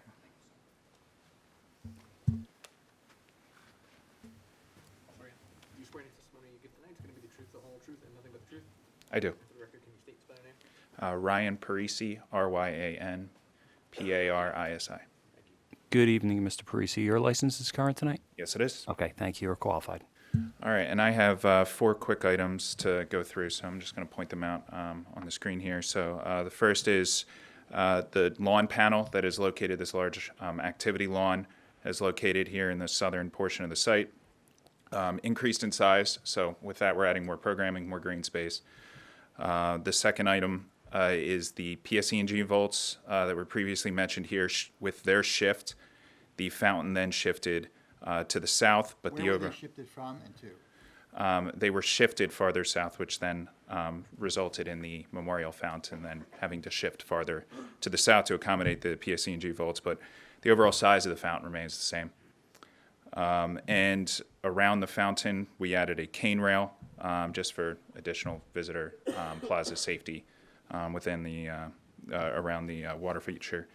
And then finally, we added 12 bike racks to the north side of the building, right by the PATH station, and these were in response to the to transportation comments that we received. That's all I have for this witness. Okay, Mr. Parisi, in your opinion, the shift of the fountain, does that change any pedestrian access whatsoever? It does not, no. Okay. Okay, that's my only question. Anybody else? All right, thank you, Great, sir. thank you. Could you just leave it there? Oh, sure. Mr. Penkin?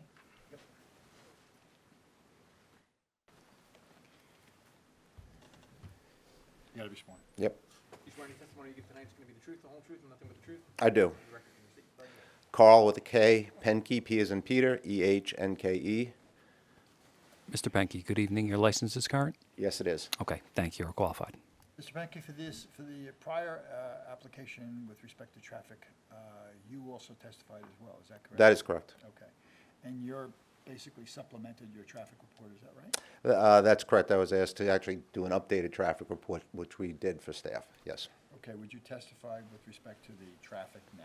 Yeah, certainly. So the application, the amendment before you this evening really has to do with how we're going to manage parking within the garage. There's no change to the access that's been constructed, quite frankly. There's no change to the size of the deck inside. It's really about how it's going to be managed. From a traffic perspective, this is really a transactional issue. The proposed tenant, or the tenant that's actually coming into the site, is requiring that they have 100 spaces available to their patrons, and they'll be validating their parking. That is resulting in the owner having to manage and create the 100 spaces for that retail tenant, and then manage the remaining spaces for the residential.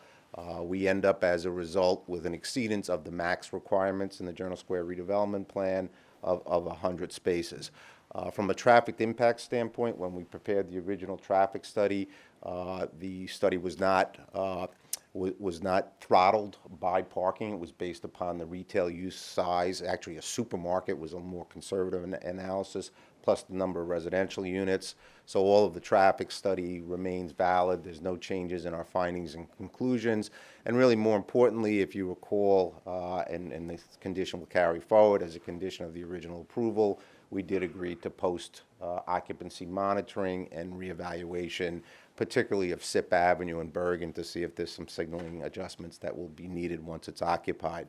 So overall, the development remains the same from a traffic standpoint. In my opinion, the allocation of 100 spaces to the retail supports the success of that unit. It doesn't change the conclusions of my prior traffic study. It doesn't change the access. It doesn't change the deck. And the deck will be operated by a very experienced deck operations outfit familiar to this board. And this is a larger retailer, is that right? And this is a single larger retail, yes. That's all I have for this one. Okay. So quick question, where is the garage entrance? So the garage entrance basically falls just between Enos and the, what I would call the eastern end of the building. So Enos, off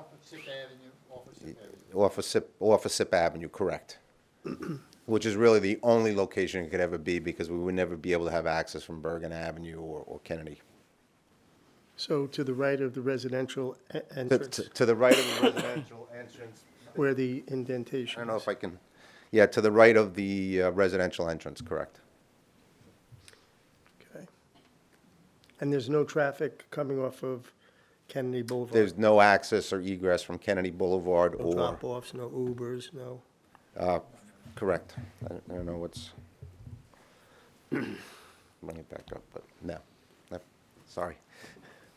Okay. All right, Thanks for answering it. thanks. Okay, thank you, sir.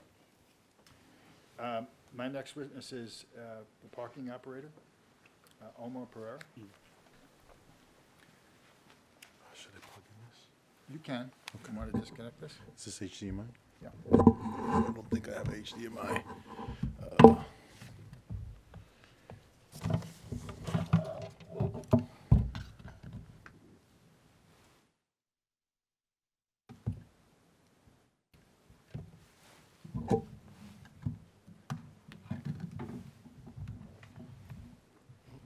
That didn't work. I'm cutting into our time here. There's the white dot. I think I got it. I think it's this one.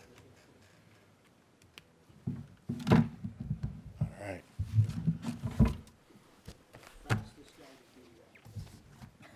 I guess swear you, okay? Do you swear any testimony you give tonight is going to be the truth, the whole truth, and nothing but the truth? I do. And for the record, can you state spell your name? Omar Pereira, representing Last Parking, OMAR, PERERA. Omar, could you give the board the benefit of your background? Please. Yes, I've been in parking for 21 years, 16 of those years with Last Parking. I'm the general manager for the state of New Jersey. Okay, and I how operate many- over 12 locations, 500 plus space locations in Jersey City. Okay, so we'll qualify you as an expert in parking operations. Mr. Pereira, would you just quickly, you submitted a report here, is that correct? Yes. Would you just quickly go through the report in terms of how you're managing the parking in this location? Sure. I'll go through this briefly. As the other two gentlemen stated, we are adding the spaces but not adding any or changing anything with the structure or anything surrounding the structure. The way that we're going to add the spaces is by stacking and providing a valet service. I'll just go briefly through the entry and access process. Pretty much entry into the garage. You'll have 3 lanes, one dedicated in, one dedicated out, and then the middle lane will be a reversible lane. The purpose of that is to mitigate traffic. So during peak ingress, you'll have 2 lanes going into the garage, and then egress, peak egress, you have 2 lanes going out of the garage. And then also you have a staging area with the entryway leading up to another set of gates. And this was done purposely in order to encourage, if there is a backup or if there is traffic, the backup and the traffic is going to be contained within the building. Initially, when we're going to start the project, we're going to start it as a self-park facility. So all retail will always be self-park. So the spaces dedicated to the client will be always retail. The valet will then kick in once we reach to a certain occupancy that allows us to, or deems us to pretty much push cars into a stackable situation. We have 2 high stackers on the 11th floor, which are lifts. And then we also have stack spaces, which you'll see the stack spaces, like the tandem spaces right here with the 3 deep spaces. Those again will be managed as self-park until we get to the point that occupancy reaches the level to justify switching over to valet parking. In a nutshell, that's pretty much it. The only other thing will be the access procedure for, excuse me, for the retailer. So our goal is really to limit the point of contact at either point entry or exit to about 3 to 4 seconds. So coming in, we do have license plate recognition. That's going to marry a license plate to each one of the tickets that are coming in and out of the in and out of the garage. That allows us to do validation prior to the car actually getting into the entry. So basically, the customer will come in, receive their ticket. They'll go do their shopping. We set a price parameter, so you spend up to $10, and then you get validated. Your validation is actually the receipt from that retailer. You come in, scan your ticket, and scan the receipt, and out you go. It's basically the exact same system that we have currently operating at the Whole Foods garage with the Harborside 6 component. And is that how you monitor all the other cars, the cars in the residential area? Yes, cars with the residential area, actually, that's the easy part, because every single resident will be associated to their own account. License plates will be recorded to every single one of the residents' vehicles, and that's actually easier access because you come in, pull into the lane, the license plate readers will read your license plate and let you right into the building. Quick question. Yes. So, hypothetical, let's say I send my wife to the retailer for dog food. Mhm. They don't have the product we want. Mhm. Is she charged for parking? There is a 15-minute grace period that's programmed in every single situation. Yeah, unfortunately, yeah, if you do get into a situation where you pass that 15-minute grace period, you'll be on the hook for the first hour. But there's always going to be an attendant on site. We're going to be manned 24/7, and in that case, we can make an exception for the. Okay. So you're saying that if I go to that store, that retail space, and I stay a half hour or so and find nothing that I want, I have to pay for the parking. The validation is yes, it's So it's for not free catered- parking for the retail space. You stated that it was free parking for the customers of the for the storefronts but it's not. You have to buy something. Well, that's the part of the retailer being there. That's why Oh, the retailer. that's not a free parking space. Okay. It's not. I go to a store and I go with my wife and we walk around and we're looking and we don't find nothing we want. She starts looking at dresses. She starts looking at this. I'm already wanted to leave an hour ago. Now I got to pay for the parking. It's a parking garage. And I understand that, and but changes the 100 spaces given to the realtor for the space was supposed to be free parking. That's what you said, didn't you? Well, free parking for after it's validated, which is after an expense of a certain amount of money. So it's not free parking. The $10 number is a number that they could change based upon what the uses are. If I could prove I was in your business or your store, I shouldn't have to pay for parking. I believe there are going to be exceptions to that. The same thing we do with Whole Foods in that scenario. Again, those are exceptions to the rules. You would go to the front desk of the retailer and ask. Whatever's- to validate. They will always have the ability to validate pretty much any ticket. The reason why we do that is obviously to stop abuse. We don't want anyone coming into the garage, parking, going somewhere else. Well, that's different then. If I go into the garage and I go somewhere else, then my car could be towed. Just like if I go to Target's and I decide to go take the train and go into New York City, my car's going to get towed, right? I can't just go to certain parking areas, park my car, and then go to the bank I go to. I can't even go to Walgreens across the street because they'll tow my car, right? So basically, we're not supplying free parking. Well, it's a garage location, and therefore there has to be some economic parameters to it. Why? If your exit, Garage costs a lot of money. That it should be written down as not a free parking facility. Well, It's it not. is to the extent to those customers that pay Buy something. buy something. That's So I had to buy something to get a free parking spot. I think we're talking about nomenclature here. To a certain extent, there's going to be, over the course of time, there's going to be adjustments as to how they deal with the public at large. Target is going to be the responsible party here because they're the ones that are providing the parking, right? So the testimony here is only as to the operation. Okay, so the operation, question about the operation then. In your experience in parking lot, you said 20-something years. Yep. Is there any mechanism for somebody to go into a parking area that doesn't use the facility? What happens to that car? Meaning if it's an abandoned vehicle?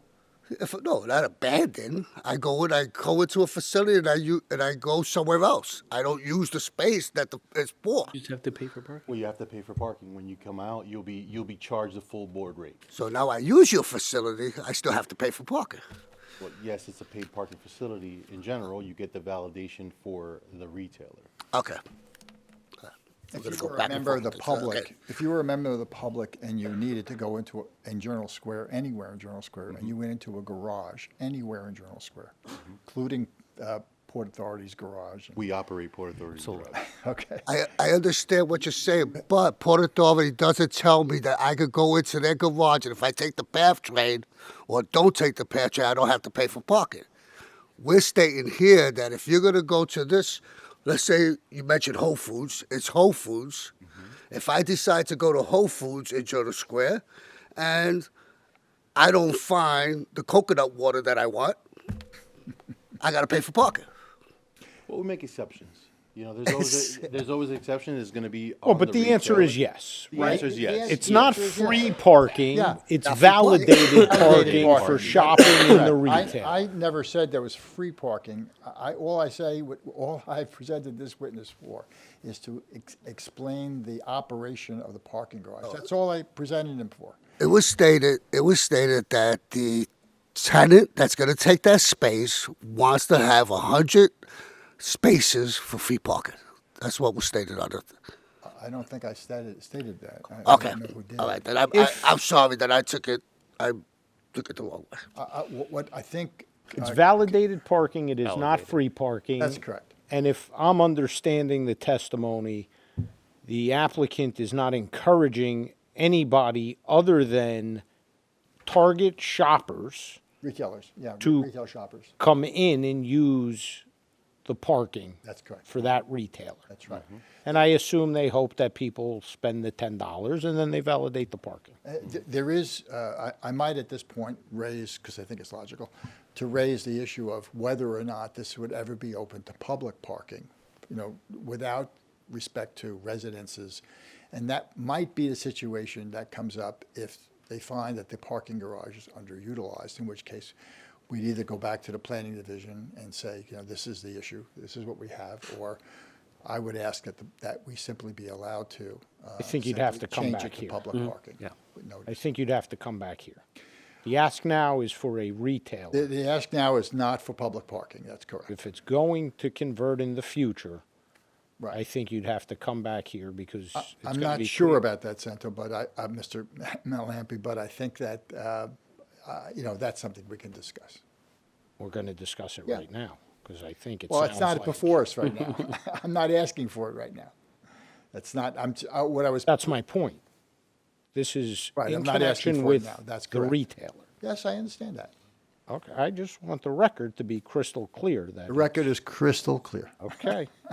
So my position, Chairman, is if it is going to be used as a public garage, this board would have to be petitioned as an amendment to this if the board were to approve. By the way, I wasn't objecting to doing that. You Agreed. said it might not happen, Santo. No, I was suggesting of a procedure. Okay, let's move on, please. Any other questions? I do have one more. Is there going to be security in the garage, and who's providing it? I don't believe there's going to be security in the garage. We do have cameras on every single level. However, we are going to be manned 24/7. So there is going to be staffing on site. An attendant. Yes, an attendant, and then once we get into valet, that attendant staffing will probably increase probably about 20% on the top level. Yeah. Okay, thank you. Okay, anybody else? Presence. Good. Okay, thank you, sir. Thank you. Council? One more. Okay. I'm trying to make my commitment of 20 minutes. That sailed. That ship sailed. By 4 minutes. It's By 4 close. minutes? Yeah. Mr. Moronsky? Yes. Yeah. I do. It's Sean, S-E-A-N, Moronsky, M-O-R-O-N-S-K-I. Mr. Moronsky, your license is current tonight? Yes, Mr. Chairman. Okay, thank you. You're qualified. Thank you. Mr. Moronsky, I'm going to ask you a couple of questions. Sure. You submitted a statement of principal points from a planner's perspective, is that correct? That's correct. Are there any changes to that which you submitted, is that correct? That's correct. No changes. Are there any, as far as you know, any violations of the redevelopment plan, master plan with respect to this project? Only with regards to the maximum parking ratio that we're seeking relief for. And as, other than that, no? No. Okay, I have no more questions. Okay, thank you. Anybody? Any questions? Does it comply with, comply with the requirements of the land development ordinance? Yes, it does. Okay, any questions? To the witness or in general? Your choice. All right, so if you're finished, it would be to you, counsel. So the memorial fountain, is that the fountain or the structure of the fountain that's currently there in Journal Square? No. That was originally approved with the first redevelopment, with the first site plan approval. This is the same as that. I think they're just moving it slightly. I don't think it's more than a foot, by the way. But it's very, and I think they're adding a pedestrian protection banister. That's it. So, but that was owned by the city, right? I don't know who owned it. But your client owns it now. My client erected it. It's on a portion of the property that it now owns. That's So correct. he or she didn't move it over, the one that was currently there? No. In fact, I was involved in disassembling that. We made a real effort to retain all the names on the stones and contacted people that were named in those stones. So there was an effort, and I think that's still going on, as a matter of fact. So just to, I'm curious, so that other fountain that was erected 20 years ago is? No, that was in bad shape. That, you remember, that was not working. There was stuff in it, and it was not kept well. Unable to be salvaged. I'm sorry? Unable to be salvaged. Unable to be salvaged. Thank you.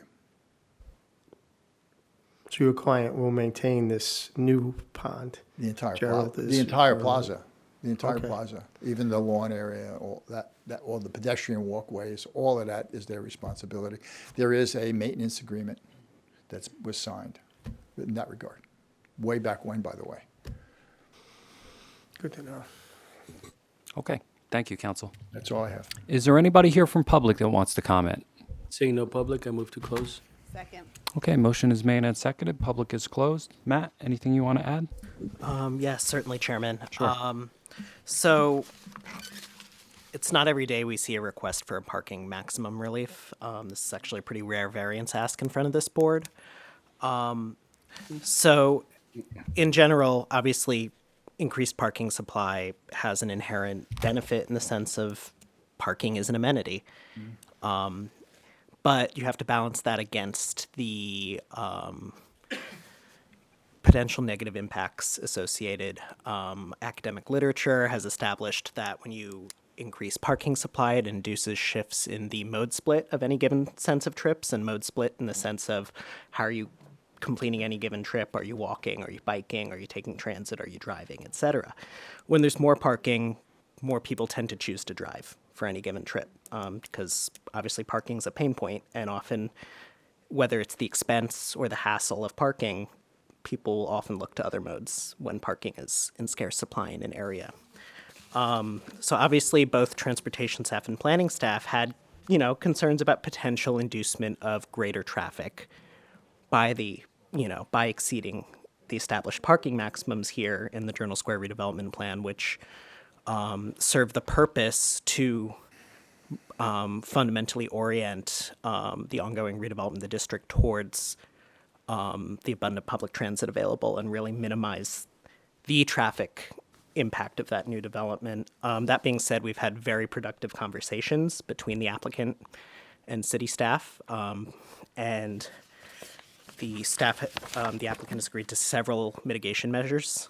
And so in my staff memo dated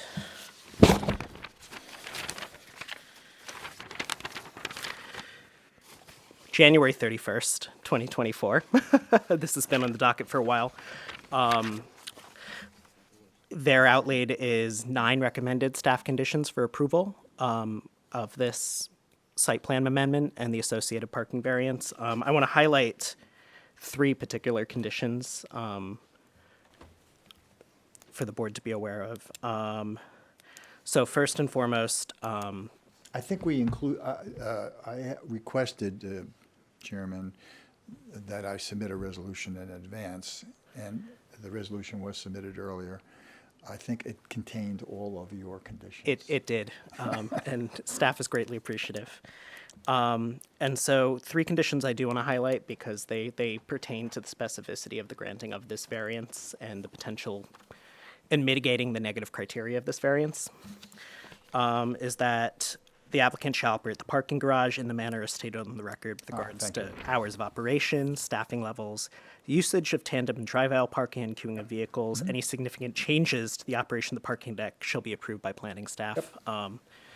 In Laz's memo, as well as Mr. Pereira's testimony, outlaid in detail how they plan on operating this deck, and obviously any traumatic change warrants staff review there.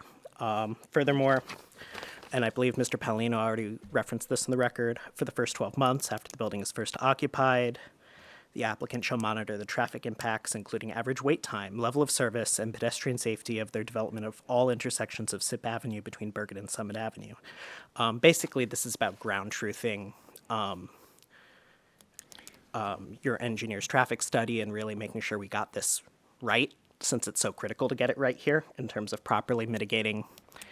And if indeed there's a degradation to traffic conditions or pedestrian safety conditions, that at the applicant's expense, the applicant work with the city to install the appropriate traffic infrastructure for managing those impacts.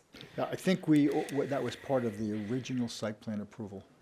Yes, I believe there was a similar condition as well. Yeah, those are maintained in this application. Lastly, originally at this location before construction began, there was located a city bike dock that had to be temporarily relocated to the west side of Bergen Avenue to accommodate construction.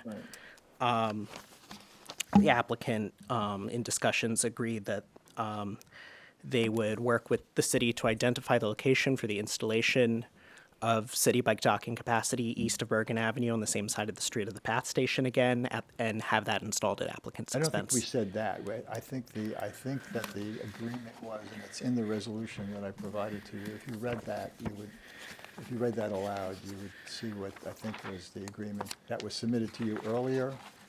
I think you agreed with it.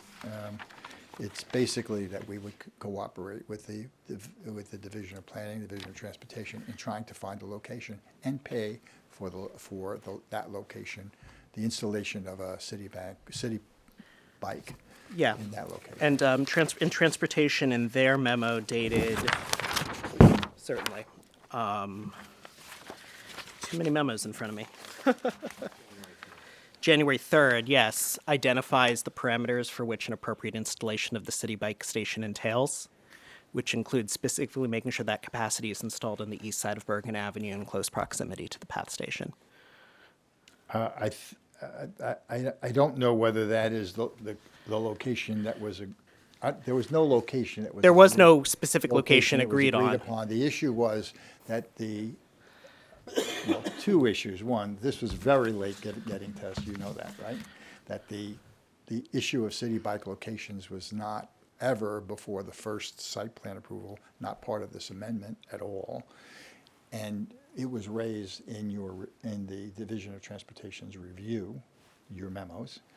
And we are attempting to address that by simply saying that we will pay for the relocation of it. It could be on PATH property, since PATH is what actually generates all of those Oh, certainly, it does not have to be on your property per se. Yeah, It that's just all I'm has saying. to That's all accomplish. I don't know whether, Yeah. I don't know whether the resolution, I believe the resolution provided to you was simply that we would find a location, pay for the new location, and if that's, if that works. And Yeah, I and think it did work. But who picks the location? Yes, so that location is ultimately subject to the staff discretion of the Division of Transportation Planning. And it's going to involve, PATH, Port Authority. Of course. It's going to involve everybody. There's a lot of moving basically. parts, Yeah, but a lot of it's moving it's parts. ultimately transportation staff's recommendation on where Yes. Well, but They it have sounds to- like they've located, but now we got to see if Port Authority will allow city No, to I go don't there. think, I don't think it's been located. The size of the city bike location, you remember the plaza was already designed as it was. So this is a layering on But the bottom line is it's up to transportation staff's discretion. recommendation, right? Yes. Yes. End of story. Yes, That's- the applicant that's is the condition. free to identify candidate locations, but it's ultimately up to transportation staff's approval. Sure. Right. Which Correct, is the counsel? condition. Yeah, that's fine. That's the condition. I think that's what I have in the resolution. Proposed resolution. Is it?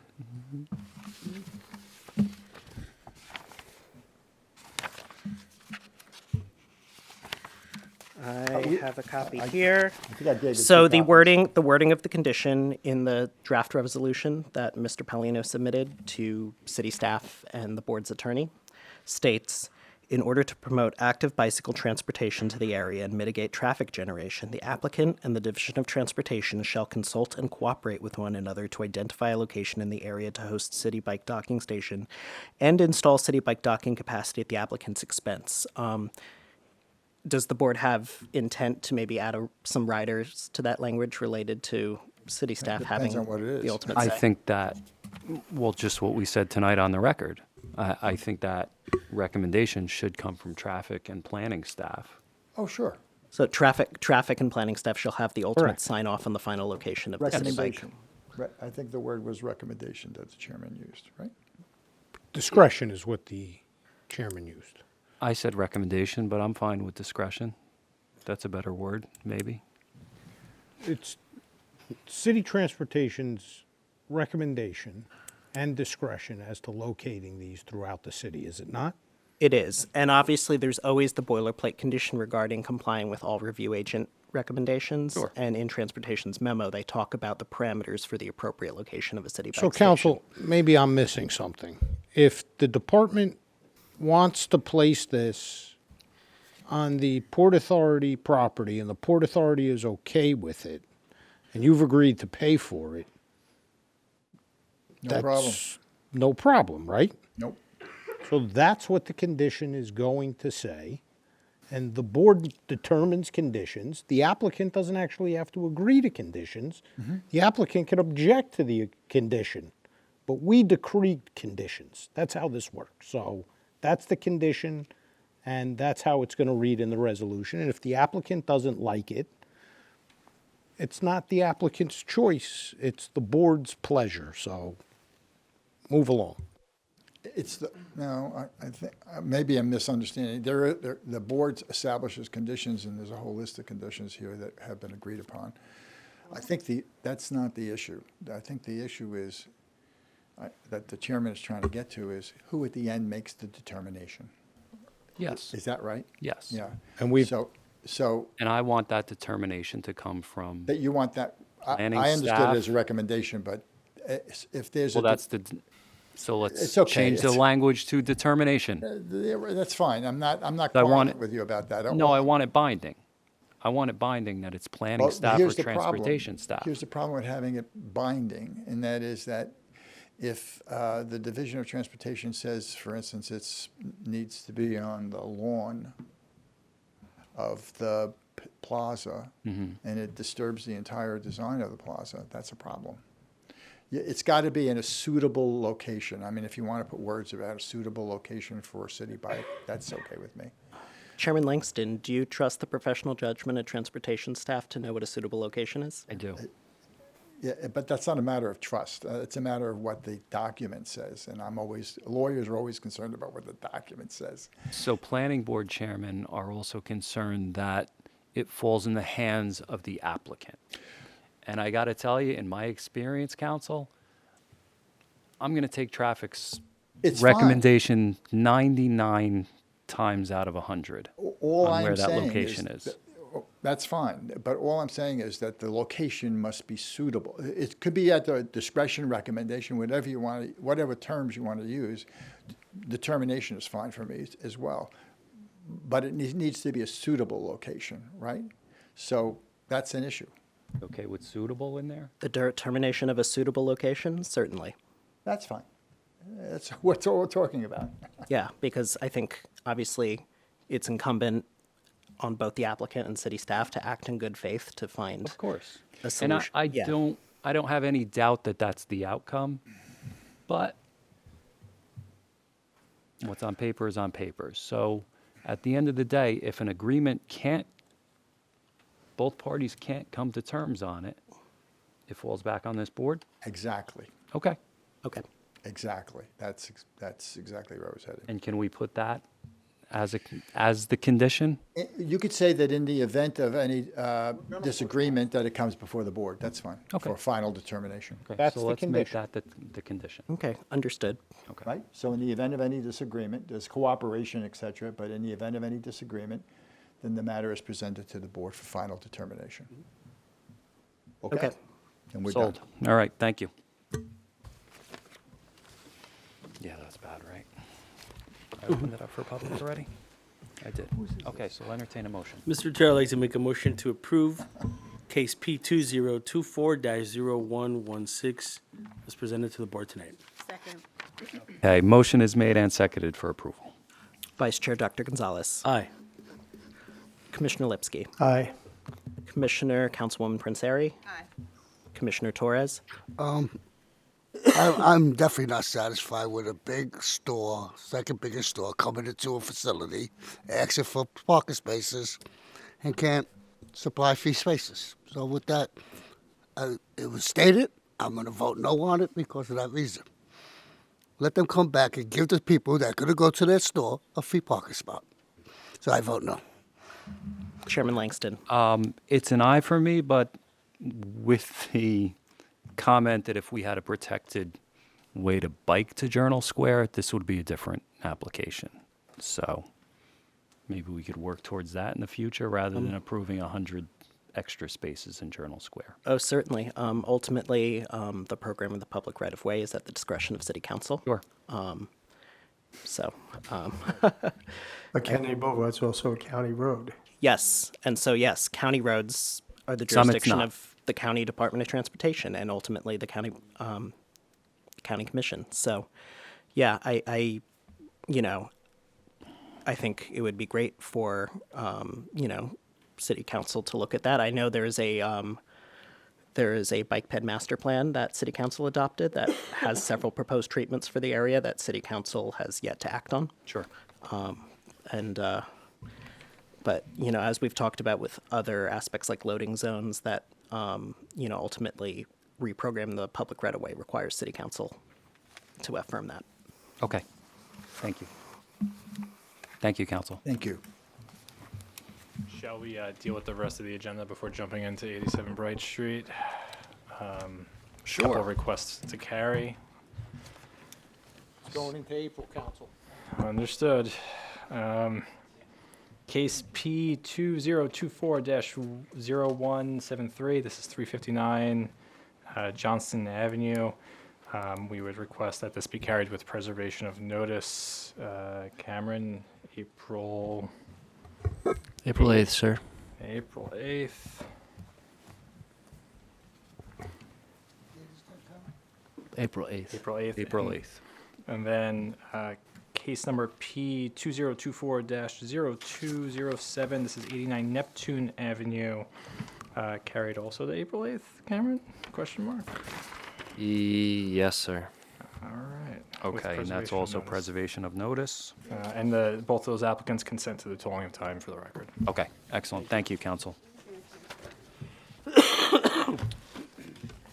Do we have the attorney for case P20240225 present? Come on up, please. 30. Oh, no, to the mic. So aggressive. So you're more than welcome to hang out for the rest of the night. I Okay. don't think that we get to you. You don't think so? I don't think so. Okay. I can't say it yet. Can I just discuss with my client Sure, really quickly? obviously. You're not going to recuse. You're going to abstain. Let me abstain, I'm sorry. Yeah, that's fine. Yeah, yeah. Yeah, you can abstain, and we have 4. Yeah, that's fine.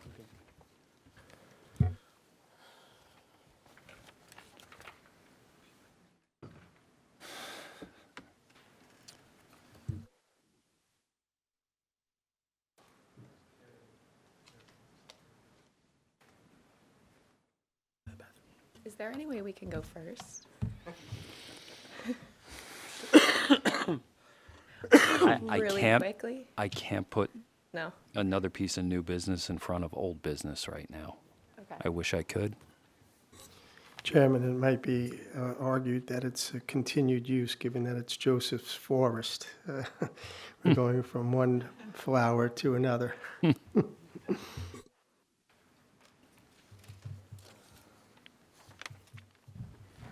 This. When you're done. 9:30 tonight. If you want to give it a shot, give it a shot. We're gonna wait. Okay. Thank you. Thank you. Okay, so let's get back into old business. Item C, case P2024-0088, an amendment to previous approval P18-120 for 87 Bright Street. Go ahead, All Counsel. right. Good evening, Stephen Joseph Casano Quigley Charami for the applicant. This is a notice case. This was previously noticed and it was carried with preservation of notice. If we could mark this as A1 in. I believe that's evidence, already been please. marked A1, correct? I'm sorry? I believe that's already been marked A1. Did we take a look at notice last we time? we had a renotice because of a canceled hearing. Okay. So we were. I'll just wait for counsel. Yes. Actually, if you want to bring it up, I'll leave it for him and then you can start.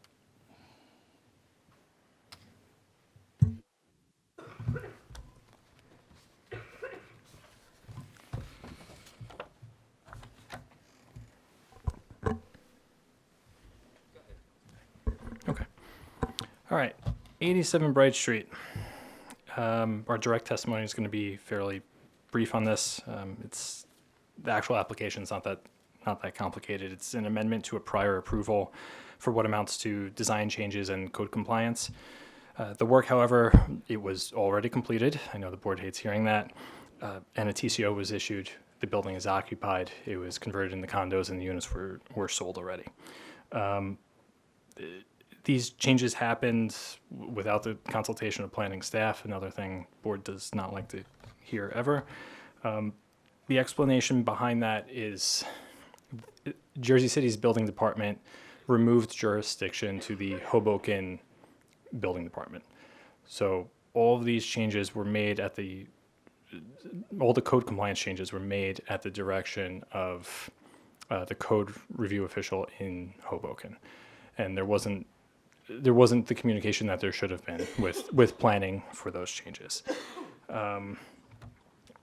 The changes are outlined in a memo that we submitted by the architect. It's a one-page memo. Some of those changes include changes to the layouts, a change to the skylight, HVAC, mechanical changes, lighting changes, changes to utilities and the standpipe, some of the facade colors, some of the non-street facing siding materials, and then the change that's created the most confusion, which is a change to the fire escape. We had one type of fire escape, and the building code and the code official required a change to a different type of fire escape.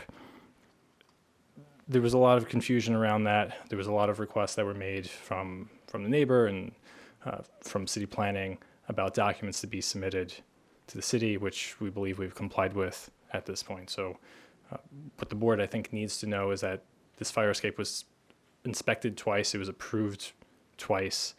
The Board of Education, where the fire escape sits, has stated in writing that there's no objection to this application proceeding. And the architect can talk a little bit more about what that looks like. And we'll, of course, answer questions. But I think let's see the plans and go from there. Okay, thank you, Council. So, Council, just before we do that, why don't we have Council come up and place her appearance on the record? Council? I apologize. That's okay. Sorry. Do you want me to do just a very brief opening right now? I would like you to place your appearance on the record. Ann, excuse me, Ann Studholme, A-N-N-E, S-T-U-D-H-O-L-M-E, from Post Pollock, and I represent the Opera at Von Forst Condo Association and its officers, and they're at 8385 Bright Street, which is adjacent to the east to the applicant's property. Okay, so, councils, we were here back in September. There were some ground rules laid out as to the exchange of various documents, posting those documents on the portal, and I expect everybody to respect those rules, and there's not going to be additional documents this evening that have not been exchanged between you. Is that fair and accurate? Everything that we have was posted to the portal, delivered to the city staff. I don't know if the email from the Board of Ed was sent to Ms. Studholme. It was. Miss Marianne sent it to me. I've got to say, we posted all of our stuff, and then it got taken down. I guess Objecture stuff isn't allowed to be up there. And we may have exhibits, just photographs and exhibits and stuff, that weren't given in because things have changed since September, but nothing intended to sandbag Mr. Joseph or surprise the board. I just But don't has know it been supplied to Mr. Joseph? I think they all have. Okay. But I can't be positive of that because I didn't know that was a continuing requirement since our stuff that we had given in was taken down, and I apologize for that. I really didn't understand. We've given everything we can for the board to address the presenting legal question here, which is whether the Board of Ed, whether they have amended their easement to permit the structure. All they've said is, go on with the application. We don't care if you all waste your time.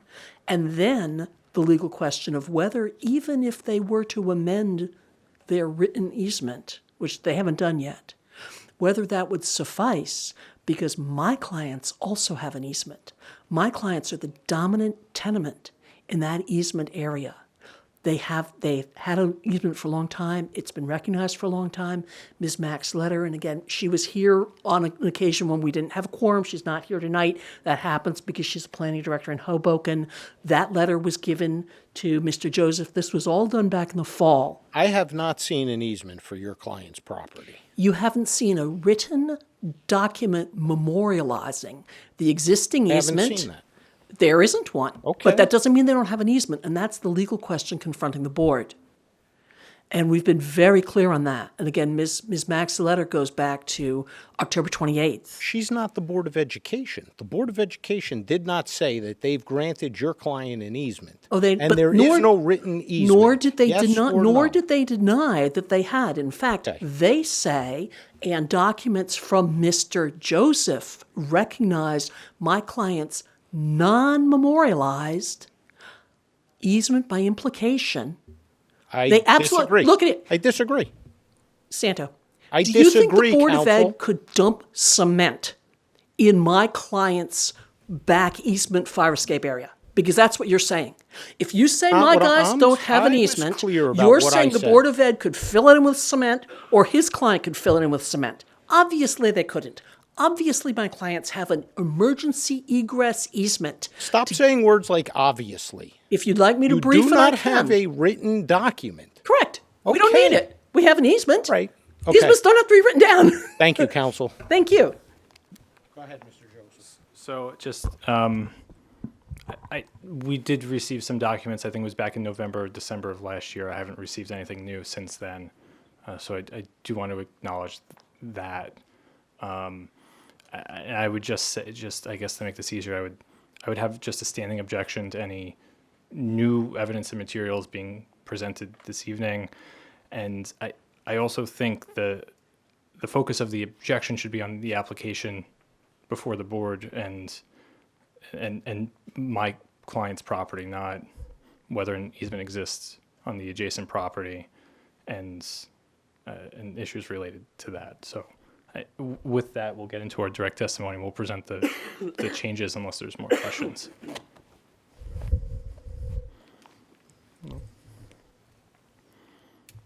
Go ahead, Mr. Joseph.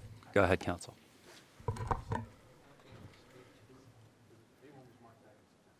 Oh, I wrote a one. We had a renotice because the. So it's A2 then. It's A2. I apologize. Thank you, Mike. You have to plug it into here. Thank you.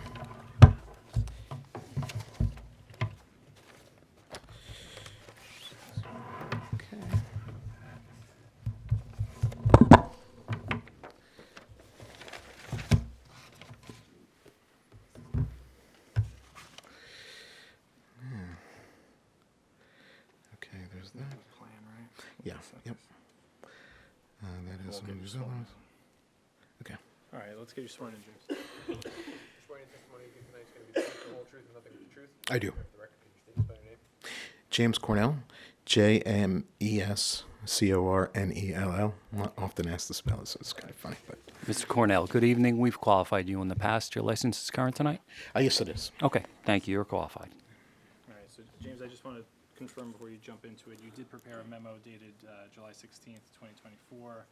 There's a list of, I apologize. Please just confirm you prepared a memo dated July 16th, 2024. This outlined changes from the approved plans. This is a complete list of all those changes? Yes. Yes, and it was gone over a couple of times with Historic. Yeah, so that was my next question, is you've worked with city staff on as much as you can on this. Okay. Correct. Great. Thank you, James. Thank you. Okay, so I guess I'll just go through the list, and I'll go up to the roof plan to start, since it's number one on the list. And I originally, these plans do not show before and after. They're just the current plan. But there were two existing skylights that we had hoped to be able to reuse, but when they were finally taken apart to see if they can be repaired and reused, they were unsalvageable. So then several other square skylights and rectangular skylights were put in the roof instead of those. They're on the flat portion of the roof that's not seen by the public right away, and it was discussed with Historic ahead of time that the two other skylights were not salvageable. Okay, so Historic knew prior to their installation? Yes, 100%. Okay. Then there were several minor interior layout changes that did not change the size or size of the apartments or the number of bedrooms. They had to do with another item that was changed, which was the type of mechanical system. So then there was some reorganization of closets and bathroom locations to fit a larger mechanical closet. Originally, we were doing a hyperheat system, which basically had no closet and a tankless hot water heater, and that was forced air. So then layouts were changed for that reason. So on the rear elevation, originally there was exposed steel around the lower 4 windows, and the client had that bricked over. Don't know why, but that was his change. So that's one of the changes in the rear elevation that's not seen by the public right away as well. I'm sorry, could you just highlight what was bricked over, what was approved, and what is currently there? Let's see. I don't know if I have that tool.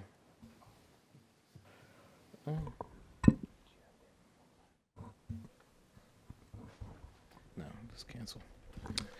So there's no way for me to do that, huh? You could circle it and zoom in on it, James. Okay.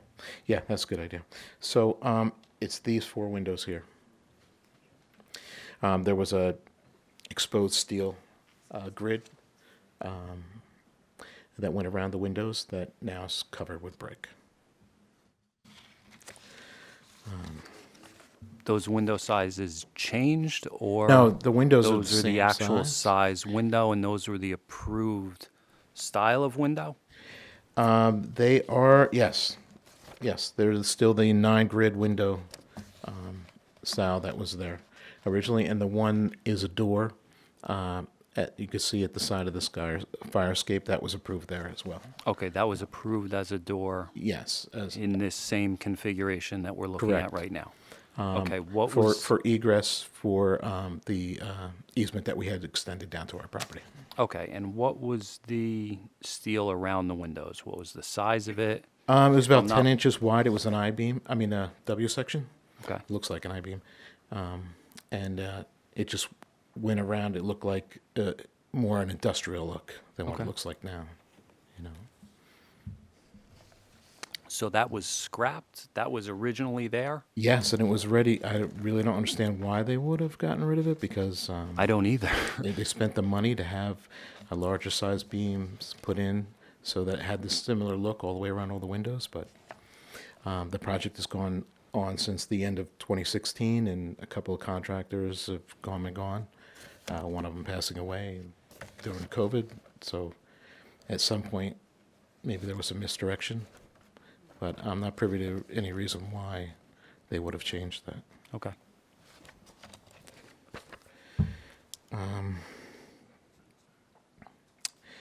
So I have a 3rd floor balcony.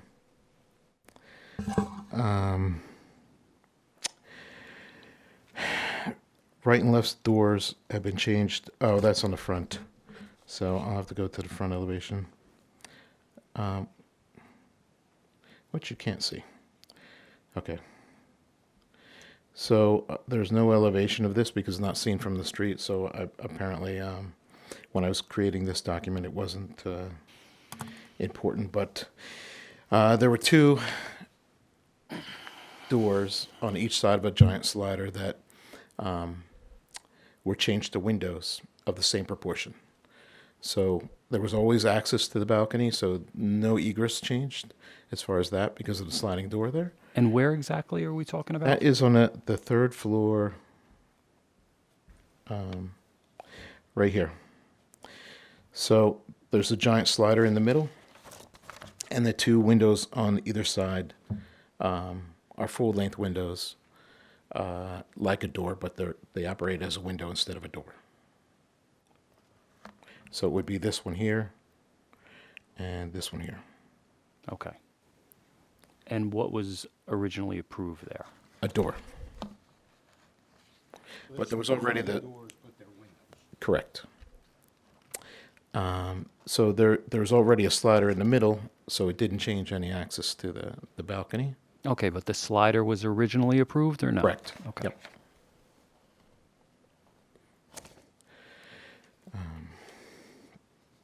And then on the neighboring building between 87 Bright Street and when we started the project was a vacant lot, there was brick on the upper portion of the side of the building that was done away with. Because Okay, the can you neighboring show us? building Can you show us now on the plan? touches that, and I cannot show you an image of that. I don't have a side elevation. But I will say that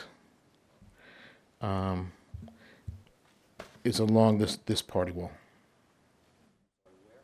Along this party wall, this one right here.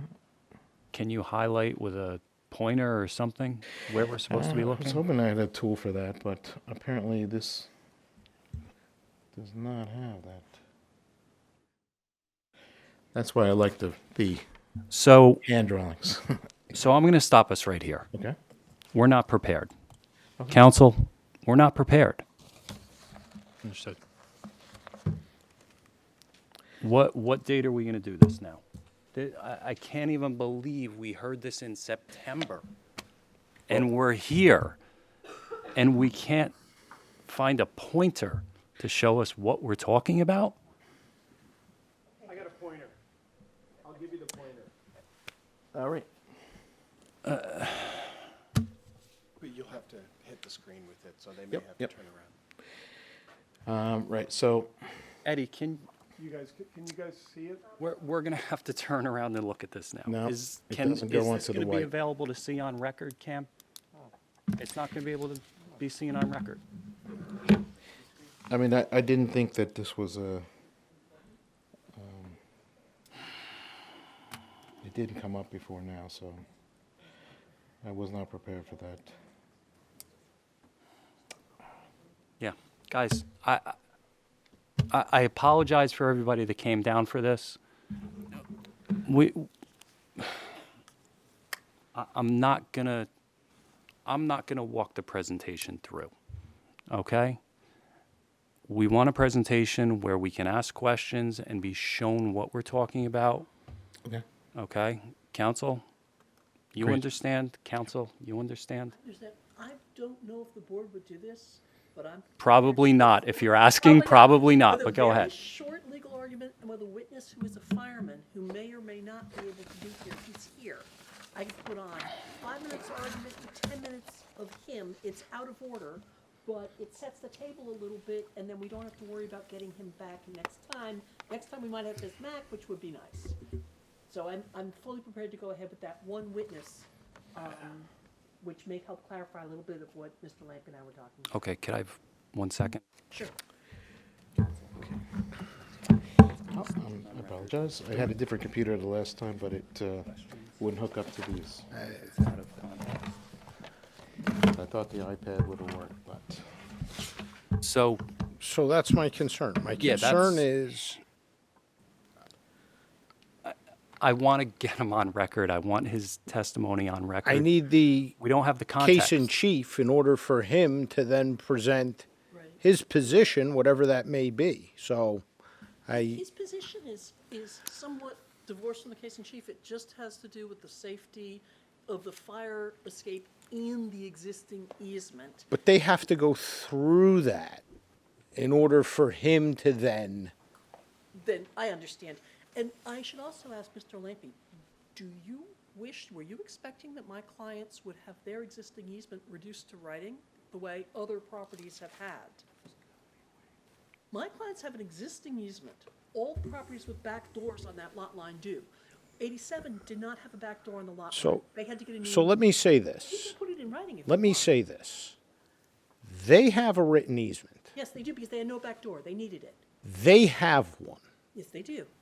You do not have one. Because I don't need it, because I had a back You door. do not have a written easement. I do not have a written document memorializing the existing easement, and it's not. Counsel, I'm not going to play semantics. You don't have a written easement. You don't need a written easement, but I can provide one. But if you don't have one is what I'm saying. requiring me to get one, You- is what I'm asking. I'm not going to tell you how to do your job. Please don't tell me how to do my job. Your job is to You, advise this board as to the law on Okay. pre-existing Thank you. easements, Thank you. and that they don't need to be documented, but I will if you insist. So I want some kind of proof that you have an easement. Your client has an easement there. We have testimony, and we Okay. have testimony backed up with documents. Expert testimony, It doesn't documents. have to be expert testimony. It's testimony as to the history Okay. of the building and the negotiation of the existing So, easement. so counsel, I'll be very clear on the record. My question was, do you have a written recorded easement? We do not have a written recorded easement. Thank you. Thank you. You want to present testimony and talk about an easement by prescription, an easement by necessity? You're free to provide that testimony. The board will weigh it and make its legal determination, which obviously, as we all know, is subject to review by the court. Yes, thank you very much. Cam, April 22nd. Sounds good. And in the meantime, if there's any exhibits that haven't been shared back and forth, please share them. So Entertain a motion to carry to April 22nd. Mr. Chair, I'd like to make a motion at this time to carry case P 2024-0088 to date 30 of April, what was it? 22nd. 22nd. With preservation of With notice. preservation of notice. Council, let's get those elevations good, please. Yes. Vice Chair Dr. Gonzalez. Aye. Councilwoman Prinzeri. Commissioner Torres. Commissioner Lipsky. Aye. Chairman Langston. Aye. Motion carries all in favor to carry to April Great. 22nd. Thank you, with everybody. preservation of notice. Nice work. Did you know this was going to happen? Okay, so let's call item 15, case P2024-0225 as a conditional use at 3662 JFK Boulevard. Good evening, council. Good evening, everyone. My name is Kelly Brennan of McCutter and English, and I'm here before you representing Seraph & Sons LLC. Before I get started, can I give you the affidavit? Sure.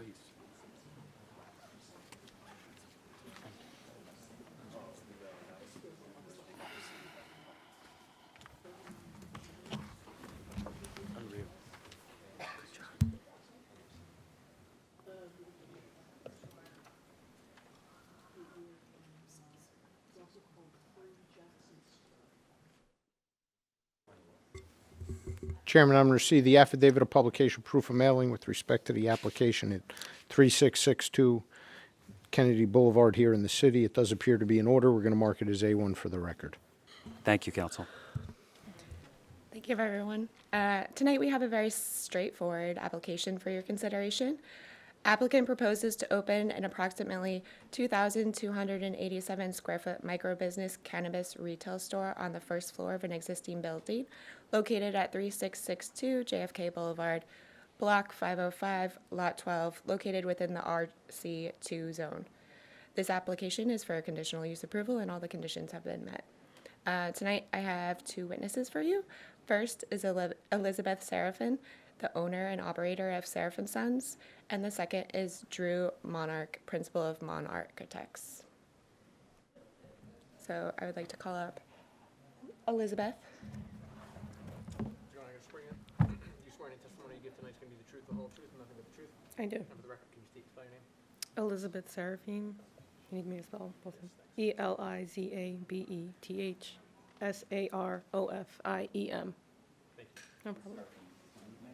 Good evening. Sorry, my microphone's not on. Good evening.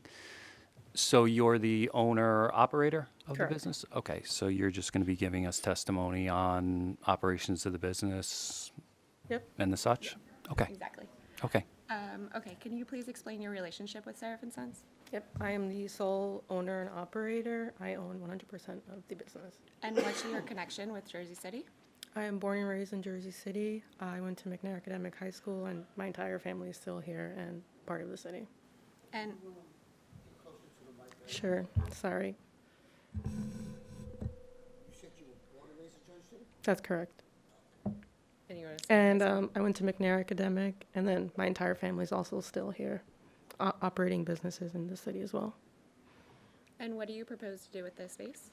Propose to operate a retail cannabis dispensary similar to any other cannabis dispensary in the city. And were you approved by the Cannabis Control Board? Yes, I was approved in October of 2024 by the CCB. And will you comply with the multitude of laws and regulations promulgated by the state in connection with cannabis? Yes, I will. And that's all I have for this witness, unless you guys have any other questions. Okay, anybody, any questions? Hi. Good evening. I just have a couple of things I just want to confirm with your team. First, we want to confirm that, just kind of speak on confirming that the location is not within 200 feet of a school. Just confirming that. That is correct. And I'd also like you to speak towards confirming that the separation distance from other Class 5 retailers is at least 600 feet. There are no currently approved dispensaries within 600 feet. Yes, thank you. And then for general provisions, we just want to confirm their general provisions in regards to controlling odor from your establishment. Sure. So there is no consumption on site. All the cannabis that we receive and distribute will be prepackaged and sealed, so we don't expect any odor, but to mitigate, there will be HVAC systems and carbon filters to mitigate any potential odor. Appreciate that. And in terms of noise, any sort of general provisions you have in terms of controlling noise that's associated with the use? We will have security on site to ensure that there's no loitering outside. Other than that, we don't expect to have any noise issues. And HVAC is normal HVAC for this type of use, right? Correct. And I'm sorry, I didn't hear the question. The HVAC is normal for this type of Okay. use. okay. And in terms of how the use will operate in terms of security, how inventory is managed and stated, and it's secured. Sure. Do you want to walk them through your security? Sure, briefly? just at a high level, we did contract with security consultants who have done detailed security plans, which was provided to the CCB and also the state. But on a high level, we have 24/7 video surveillance, which also feeds to the state. We have 24/7 alarm systems in case of any intruders or, yeah. And then we also have access control, so by keypad or key card, limiting access for only authorized personnel. There will be a security guard who is in the vestibule, which is the only public area, checking IDs to ensure that nobody who is not supposed to be inside gains access. And I think that's it. Yep, on a and high our level. architect will walk you through the floor plan Sure. to go over that a little bit more. Okay, and I guess one more matter, which is the trash removal. Yeah, so we will have a dedicated waste bin within the secure vault. Waste will then be collected on a scheduled basis by a state-approved and licensed waste hauler. So no waste will be left on the curb at any given moment. No cannabis waste. Cannabis waste. So, personal trash, personal business, well, trash by the employees of the business and any members of the public that come in that throw something away that's not cannabis related. Correct. Will go out with normal city That's pickup. correct. Okay. Thank you. Okay, and then I guess I'll have your architect kind of go over works on any work on the facade, interior, but yeah, that's all my questions for now. Thank you. Okay, thank you. All right, I would like to call up Drew. Drew Monarch. Drew, You swear any testimony you give tonight is going to be the truth, the whole truth, and nothing but the truth? I do. And for the record, can you state your name? Drew Monarch, DREWMONARQUE. Mr. Monarch, I believe we've qualified you in the past, or have we I've not? been involved, I worked with DMR for a while, and I know they've done work with the city. Okay, but you've not me presented to us? specifically, no. Okay, so if you could just go through your qualifications and your licensing. Sure, license in 4 states. Jersey? License is in good standing. In Jersey? In Jersey is Okay. number 1, yes. Of course it is. And what's your educational background, I have a sir? master's degree in architecture from Norwich University in Vermont. Okay, thank you. You're qualified then.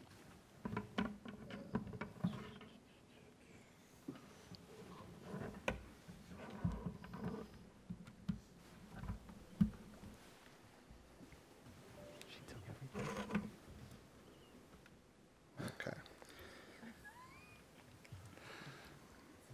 It's not up there? Yeah, it's not connecting. Let me see if I can just go directly without this.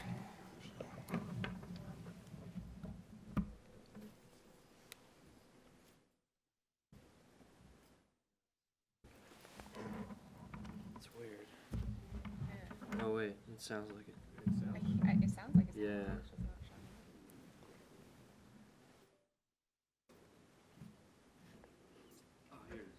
You good? All right. Let's see. Mr. Monarch, can you walk everyone through the proposal for this project? Absolutely.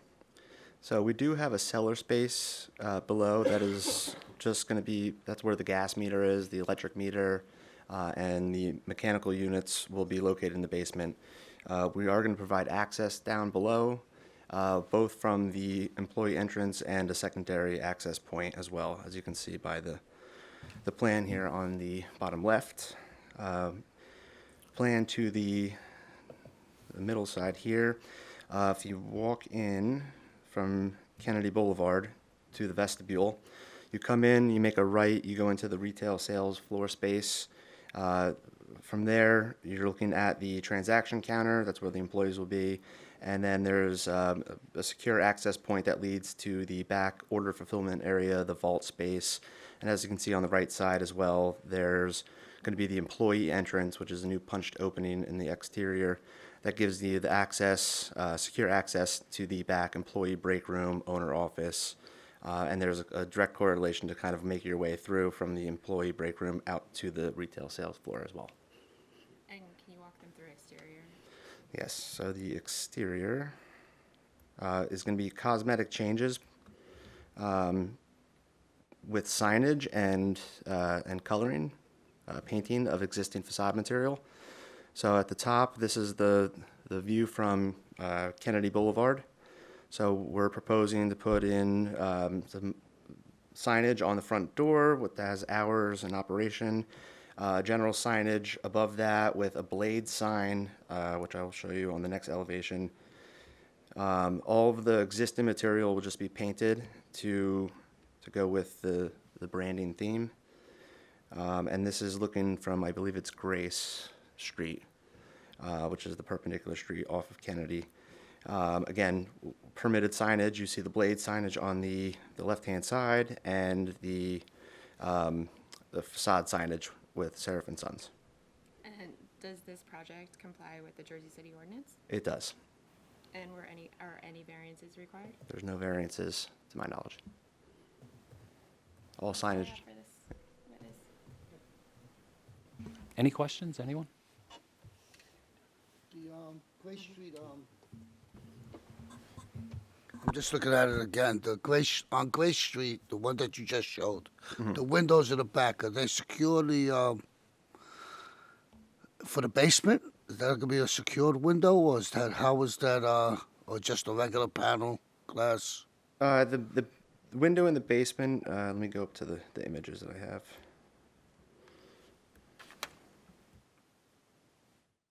There's a small window there. I see it on the Grace Street drawing.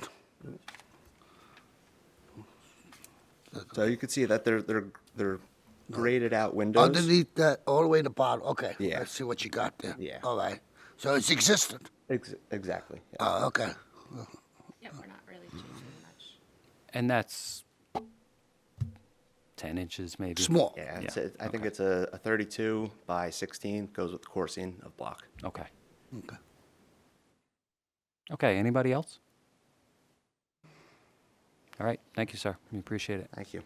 Council, is that your presentation? Yes, it is. Okay, thank you. Is anybody here from the public that wants to comment? Anyone from public? Seeing no one from the public wishing to speak, I move to close. Second. Okay, motion is made and seconded. Public is closed. Do we have any comment? Staff? Just wanted to confirm one more time that there will not be any consumption areas as part of this project. Correct. All right. Thank you. Staff recommends approval. Okay, thank you. I'll entertain a motion then. I'd like to make a motion to approve case number sorry, give me 1 second. No problem. 15.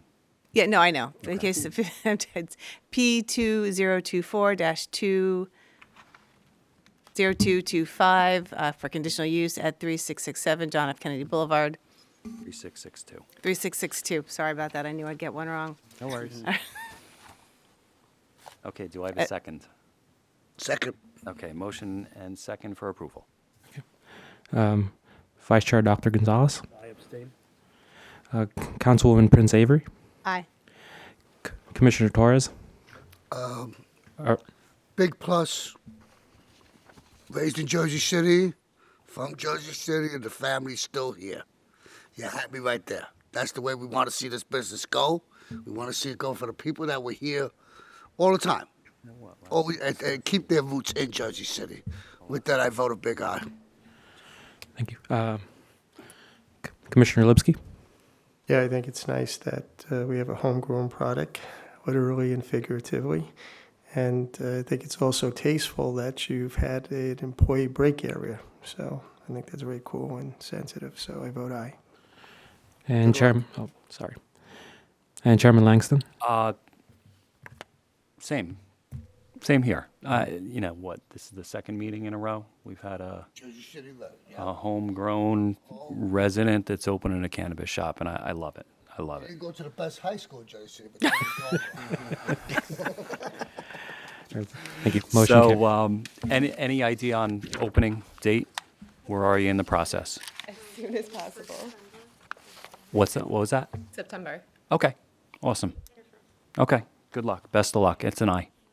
Yeah. Thank you, everyone. Motion carries. Thank you. Appreciate it. That was a good gamble. All right. Let's move on to memorialization of resolutions, please. Mr. Chair, I'd like to make a motion. Mr. Chair, I'd like to make a motion to memorialize the following resolutions. I have 6 today.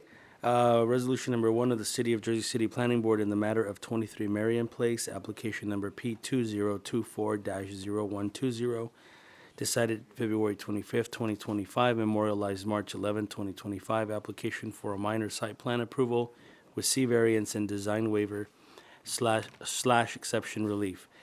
Resolution number 2 of the City of Jersey City Planning Board in the matter of AK 471 LLC, application number P2024-0222, located at 252 Central Avenue and designated as Block 4404, Lot 3, decided February 25th, 2025, memorialized March 11, 2025. This was an application for extension of preliminary and final major site plan, bulk variance and design waiver slash exception approval. Number 3 is resolution of the Planning Board of the City of Jersey City, case P2024-0179, for minor subdivision applicant Waverly Homes LLC. Address is 32 Waverly Street, also known as 32-34 Waverly Street, Jersey City, New Jersey, Block 5802, Lot 42. Number 4, City of Jersey City Planning Board in the matter of 225 Dwight Street Holdings, LLC, application number P2024-0163, decided February 25th, 2025, memorialized March 11th, 2025, application for a preliminary and final major subdivision approval. And resolution number 5 of the Planning Board of the City of Jersey City, applicant 701 Newark Ave LLC for final major site plan amendment approval with deviations at 701 Newark Avenue, formerly known as 693-701 Newark Avenue, Jersey City, New Jersey, Block 7902, Lot 25.01, formerly known as Block 7902, Lots 25, 26, 27, 28, and 29. Case number on that, P2024-0190. And the 6th resolution, hot off the press, is resolution of the Planning Board of the City of Jersey City approving an amended preliminary and final major site plan with deviations and conditions. Applicants 1 Journal Square Tower North Urban Renewal Company, LLC, 1 Journal Square Tower South Urban Renewal Company, LLC, and 1 Journal Square Partners Urban Renewal Company, LLC. 4, amended preliminary and final major site plan with deviations. Property address 10 Journal Square, Block 9501, Lot 23, case number P2024-0116. Do I have a second? Second. Okay. Vice, Second? Go ahead, Kim. Vice Chair Dr. Gonzalez. Aye. Councilwoman Prince Airy. Aye. Commissioner Torres. Aye. Commissioner Lipsky. Aye. Chairman Langston. Aye. Motion carries all in favor to memorialize resolutions. Need executive session, anybody? No, do you? You're good? I'm fine. Okay. Mr. Chair, I'd like to make a motion to adjourn. Second. At All right. 9:15. Thank you, everybody. We're adjourned.